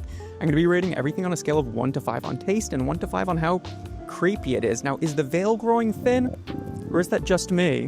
Let's go get something to eat. And we're starting off the day with breakfast in Santa Monica at Tartine, in an old mortuary, bwahaha, a 1933 Tudor-style building that's been lovingly renovated, and they have the ovens in the back. They make all these beautiful pastries here, but I have my eye on one in particular, the almond croissant. Croissant. I'm here at Tartine. It's a gloomy morning on the west side, and I'm sitting on their lovely side patio. The building is beautiful, and so is this croissant. They bake the croissants in-house, and is this not just a picture-perfect pastry? Wow, look at that. Split open and filled with almond filling. Oh my god, it's as big as my head and just as buttery. I'm gonna give it a try. Wow, that is a very good croissant. Really crispy and glossy on the top, thousands of delicate folds, but like so soft. I mean, it's almost like oozing out of the center. Not unlike a body being prepared for burial, I assume. I don't know. I can only hope I look half as good as this when I'm entombed. God, those layers. It's like a sort of insect or something. Beautiful. Got in that little swirl at the bottom. The almond croissant at Tartine, absolutely incredible. Everything you could hope for from a croissant. Delicate layers, thin shell on the outside, velvety soft dough on the inside. It's the type of pastry you can only get with a lot of attention, a lot of skill, and a lot of love. And what is a mortuary if not a place where you come to show your respect and love for an individual? Overall, fantastic croissant. Honestly, one of the best I've ever had. So for the taste score, that gets a 5 out of 5. As for the creepy score, it definitely doesn't just feel like a cafe. It does feel a little like a sacred space or sort of like a hallowed ground. And creepy isn't necessarily bad. It might just be like mortality related, which this place definitely feels. So for the creepy score, that gets like a 4 out of 5. Now for the scariest thing of all, being a freaking pedestrian in LA, am I right? Anyway, there's my bus stop, and I didn't wait long before my chariot arrived. Heading east away from the coast past a pumpkin patch in West LA, hanging a left onto Westwood Boulevard, and on past the 99 Ranch. Waiting for my connection in beautiful Westwood. Quiet morning right here on the edge of UCLA campus. It'll be nice sightseeing. We're gonna get onto Sunset Boulevard and take that pretty much all the way to Hollywood. Heading through these quiet neighborhoods beside campus, past the Greek buildings and up this windy road before making a right onto Sunset Boulevard.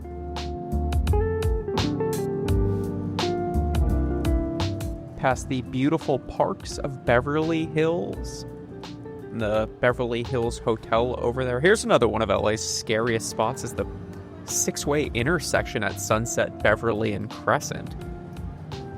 Then up into the Sunset Strip, there's Chateau Marmont. That place has got to be haunted.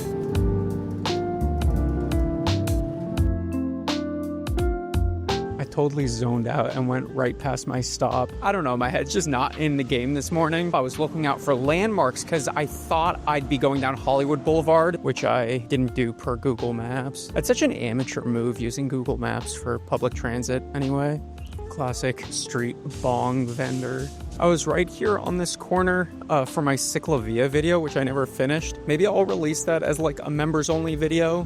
Maybe towards like the end of the year when I have a little more time to edit. Anyway, I have a little bit of a walk to get back to where I'm going. A very spooky, a very haunted, classic LA location. Let's get some photos, guys.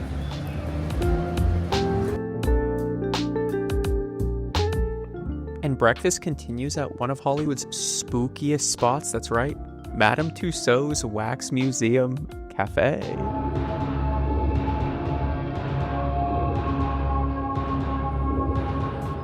Well, anyway, here's a look at the menu, but what people really come here for, I imagine, are the wax figures that are dispersed throughout the dining area. Yeah.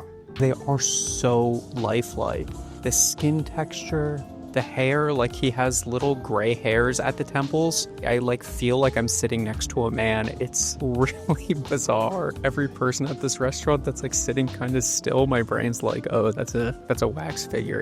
It's really odd, but like a testament to the craftsmanship of making these figures. It's like they're very, very lifelike.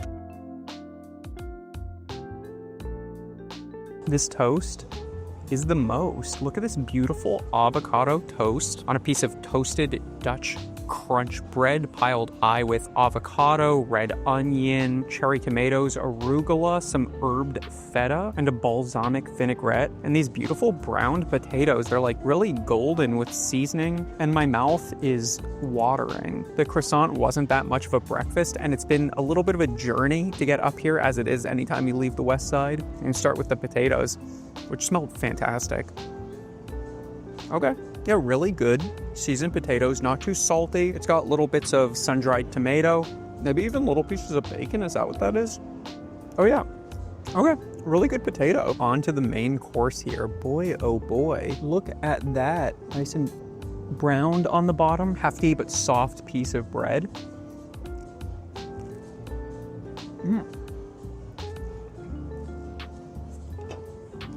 Whoops. Great. Yeah, thank you. All right, I lost some of the toppings onto the table. God, what's so embarrassing. The last thing I want to do is like make anyone who has like a real job, like make their day harder. So I'm gonna cut this with a knife and fork. Yeah, nice heaping pile of avocado. And it's good avocado. The tomatoes are also unseasonably good, as in like, it's not the season for tomato, but they're good.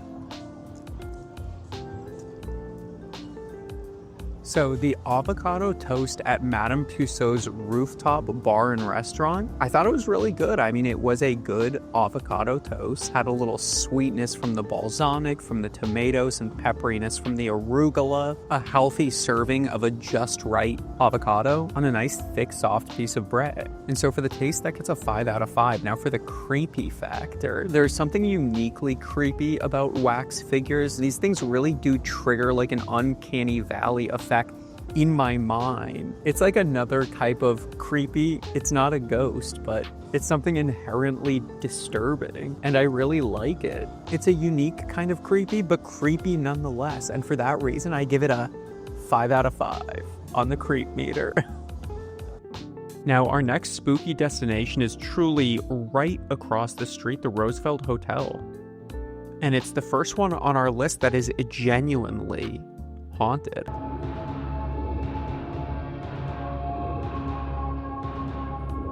But for real, this place is really nice. Look at those hand-painted beams. This staircase is allegedly very haunted, so they say. And this bar is given real The Shining vibes. Am I right, people? But I'm going to be heading out to one of the more haunted areas of the... Oh my god, sorry, that kind of caught me off guard. One of the more haunted areas, which is the poolside bar.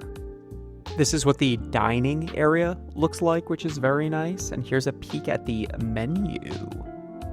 Now, I'm not just sitting out here on the pool deck because it's a really nice day. I am sitting out here because the pool area is allegedly one of the most haunted parts of the hotel. I also heard that people have seen ghosts walking up and down the stairs. I know Marilyn Monroe's room is allegedly haunted, and I've heard stories that at night from the pool deck you can hear Montgomery Clift playing his trumpet. Taco time. I've got 3 fish tacos with some deep fried fish, halibut maybe, and a cream sauce on top. Looks like some pickled onions, a pico de gallo. It smells really good, and the onions are like seasoned too with some stuff on it. It looks really good. The fish looks super crispy. Side of a green salsa and a couple limes. So I'm just gonna go ahead and at the Tropicana Cafe at the Roosevelt Hotel. What a vibe. Spooky. That looks really good. I like spooky places. Really good. Tortilla is chewy. And the fish is also very good. I did get a Diet Coke. It's nice. So I actually did pick like a variety of different places to eat. I didn't want it to just be like a bunch of like dark, cold LA places. So this is the like haunted place. I just want to look at this piece of fish. Oh yeah, really crispy on the outside. Nice batter, flaky and juicy on the inside. That is a tasty piece of fried fish. The fish tacos at the Tropicana Cafe at the Roosevelt Hotel, the haunted Roosevelt Hotel, I thought were awesome. Chewy corn tortilla, crispy, nice breading on the outside of the fish, the crunch of the cabbage, the chipotle cream sauce, smoky, sweet. Overall, really delicious fish tacos, and a real treat in this sort of like oasis right in the middle of Hollywood. Now, as for the creep factor, it's not creepy out here. It's actually really, really nice. Kind of like the opposite of creepy, but inside in the lobby, it's kind of creepy. Like real haunted old Hollywood hotel creepy. You know it's got some like mysteries if those walls could talk ass lobby. What kind of sick debauchery was going on in the 20s? That Sid Grauman character, I don't know about him. But also like very pretty. Opulent, beautiful, the craftsmanship, the painted beams, the design of it, very cool, but very old. And made in the 1920s. That's like when ghosts are from. That's like the tail end of the ghost era. And as nice as it is out here, I wouldn't necessarily want to be walking around that lobby alone at night or like through the halls. It's pretty creepy. So the Roosevelt Hotel in Hollywood, creep factor is like a 5 out of 5. The Tropicana Cafe, that's like a 1 creep factor out of 5. It's really nice here. Maybe it gets creepy at night, but out here in the sun, it's very chill. I'm not scared. Time to hit the road or hit the rail, Metro Rail. I'm hopping on the Red Line for a brief trip underground.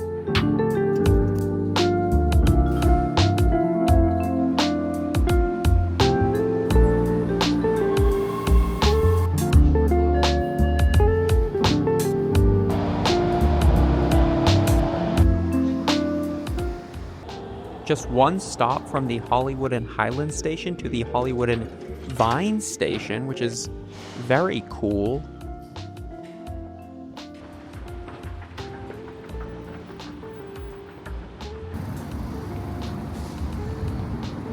The stars extend out pretty far from Hollywood. Jack Benny, Harold Lloyd. There's some real heavy hitters all the way down to Sunset Boulevard. So it's not really like a real estate sort of thing. Like closer to Hollywood and Highland, you get bigger stars. I mean, it looks like the kids don't care about Harold Lloyd these days. I don't know. I still had a little walk ahead of me, so I figured I would stop and grab a drink, and this seafoam latte caught my eye, so I took one for the road. It was a beautiful day. It's a big, beautiful ivy-covered building. But then I saw something kind of spooky. Spooky abandoned building. You know what I find really scary is the amount of residential buildings that are just like closed bought by some real estate company 4 or 5 years ago and have been in a perpetual state of renovation since then. And I feel like everyone in LA has got a building like that in their neighborhood. Oftentimes like beautiful 1920s to 1940s multi-family buildings. And sometimes it'll be like 3 or 4 of them on the same block that get bought by the same company, completely like demoed, stripped empty, and then just like not completed. And they put like a chain link fence around it. Sometimes they even have to pay for like security. I mean, what does that say about the housing market where homes, things that people need like to survive, become speculative assets for like huge corporations? Companies that are so big that they can afford to buy multiple multi-million-dollar buildings and then just leave them empty for like years at a time. I don't know. I think that's pretty spooky. After a brief stroll and yap session, we made it to our next destination, the Hollywood Forever Cemetery. Here I am, latte in hand, doing a food review in a cemetery, respectfully. The latte did melt on the walk over. I was saving it to enjoy as I strolled the beautiful grounds here at the Hollywood Forever Cemetery. So my drink did turn from a beautiful blue to a sort of ghoulish gray. Wahaha. Very sweet, really roasty flavored, like roasted coffee. Kind of burnt almost. Oh my god, there's a squirrel. I don't really know what spirulina is. I think it comes from the sea, some sort of like algae or something. You know, I can't imagine it's very good for you because you're supposed to stay out of the red tide, but you're supposed to drink the blue foam. I don't know about that. Here's where they do the movie Cinespia and project a movie on that wall and like way too many people show up. I'm seeing headstones from 1938, 1973. I mean, some undated ones that look like very old. It's crazy that like each one of these headstones is a person. And for each person who died is a person who survived a lot. And they all lived lives and had ambitions and dreams. And I'm sure they all had dreams that like weren't fulfilled before they died, and they laughed and loved. And the only difference between them and us is the air in our lungs and the grace of God.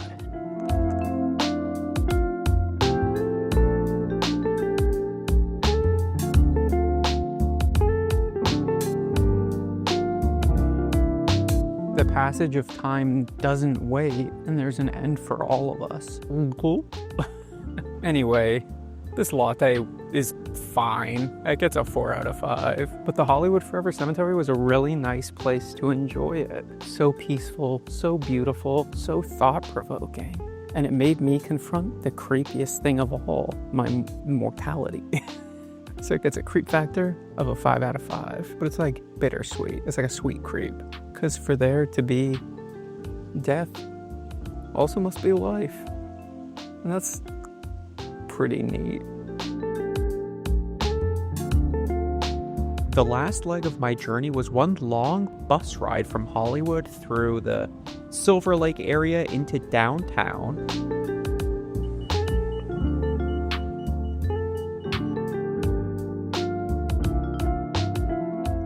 To maybe the spookiest place on our list, the Wolves. Here's a look at the menu and a peep at the spot. Ooh. And my drink being expertly made, and here it is. Time to wet my whistle at the Wolves in the historic core downtown LA, and boy oh boy, this place is very cool. I don't know if it's actually old or if it's just like looks that way, but boy, the details are so cool. This like glowing glass ceiling, all these little like devilish goat heads and stuff. I'm up here like in the loft, which is really cool. I truly faced death getting up that narrow spiral staircase, but I made it with my drink, the Answered Prayers, which has asparagus, Greek yogurt, fennel bulb, and fresh lime and gin. Not enough cocktails with asparagus anymore. It looks very cool. It smells herbaceous, and I'm really excited to try it. Okay, interesting. I can't quite put my finger on it. You do get a little bit of the yogurt taste at the end, but the tanginess throughout, and there is a fruitiness plus the green taste of the asparagus. It tastes like a tangy, unripe fruit. It's really good. It's really interesting. Sort of an odd taste in an odd bar. For an odd ball. It turned out to be like a really hot day. I was like sweating. There's an electricity that LA has in the fall when it's dry and windy, like an actual like static charge that builds up, especially like when the Santa Anas roll in. It really feels like anything could happen. Fall is like, okay, hold on. There is no fall like LA fall. It really is something special. But I'm cooling off with my answered prayers. And I hope maybe my prayers do get answered because I've been doing a lot of praying. So the answered prayers at Wolves in downtown Los Angeles was really like a one-in-a-kind beverage. Never tasted anything like it before, and I gotta say, it really did something for me. I don't know if I'd order it again because there are a lot of very interesting looking cocktails on the menu, and I'd like to try them all. Sweet, sour, tangy, kind of tickles the tongue, coats the throat, and goes to your head. Or at least it's gone to mine. If you come to a cool bar downtown to try a fancy cocktail, you want to taste something that maybe you've never tried before, have like a real like mixologist type experience, and I feel like that's what I had with the answered prayer. So on a taste score, that gets a 5 out of 5. Now the vibes here at the Wolves, it feels very Halloween-y, but like in a sexy way. It's very cool, it's very slick, it's kind of like witchy. Feels like the kind of place where you have a couple drinks and then start like spilling deep dark secrets. And I like it because it's not the creepy from the outside, but it brings out the creepy from within. The creep of the id, your own creep. And what's creepier than exploring the darkness within? So for that, it gets a creep score 5 out of 5. Wow, what a day full of chilling frights, amazing sights, and tasty delights. I hope you had half as much fun on this creeptacular adventure as I did, because the thing is, I would not have done it without you, and for that, I want to thank you. Now, my final scary endeavor is braving LA traffic, but I can rest assured knowing I'm doing it in the safest, most economical way, using public transit. Well, thanks for coming with me, and I hope I get to see you again real soon.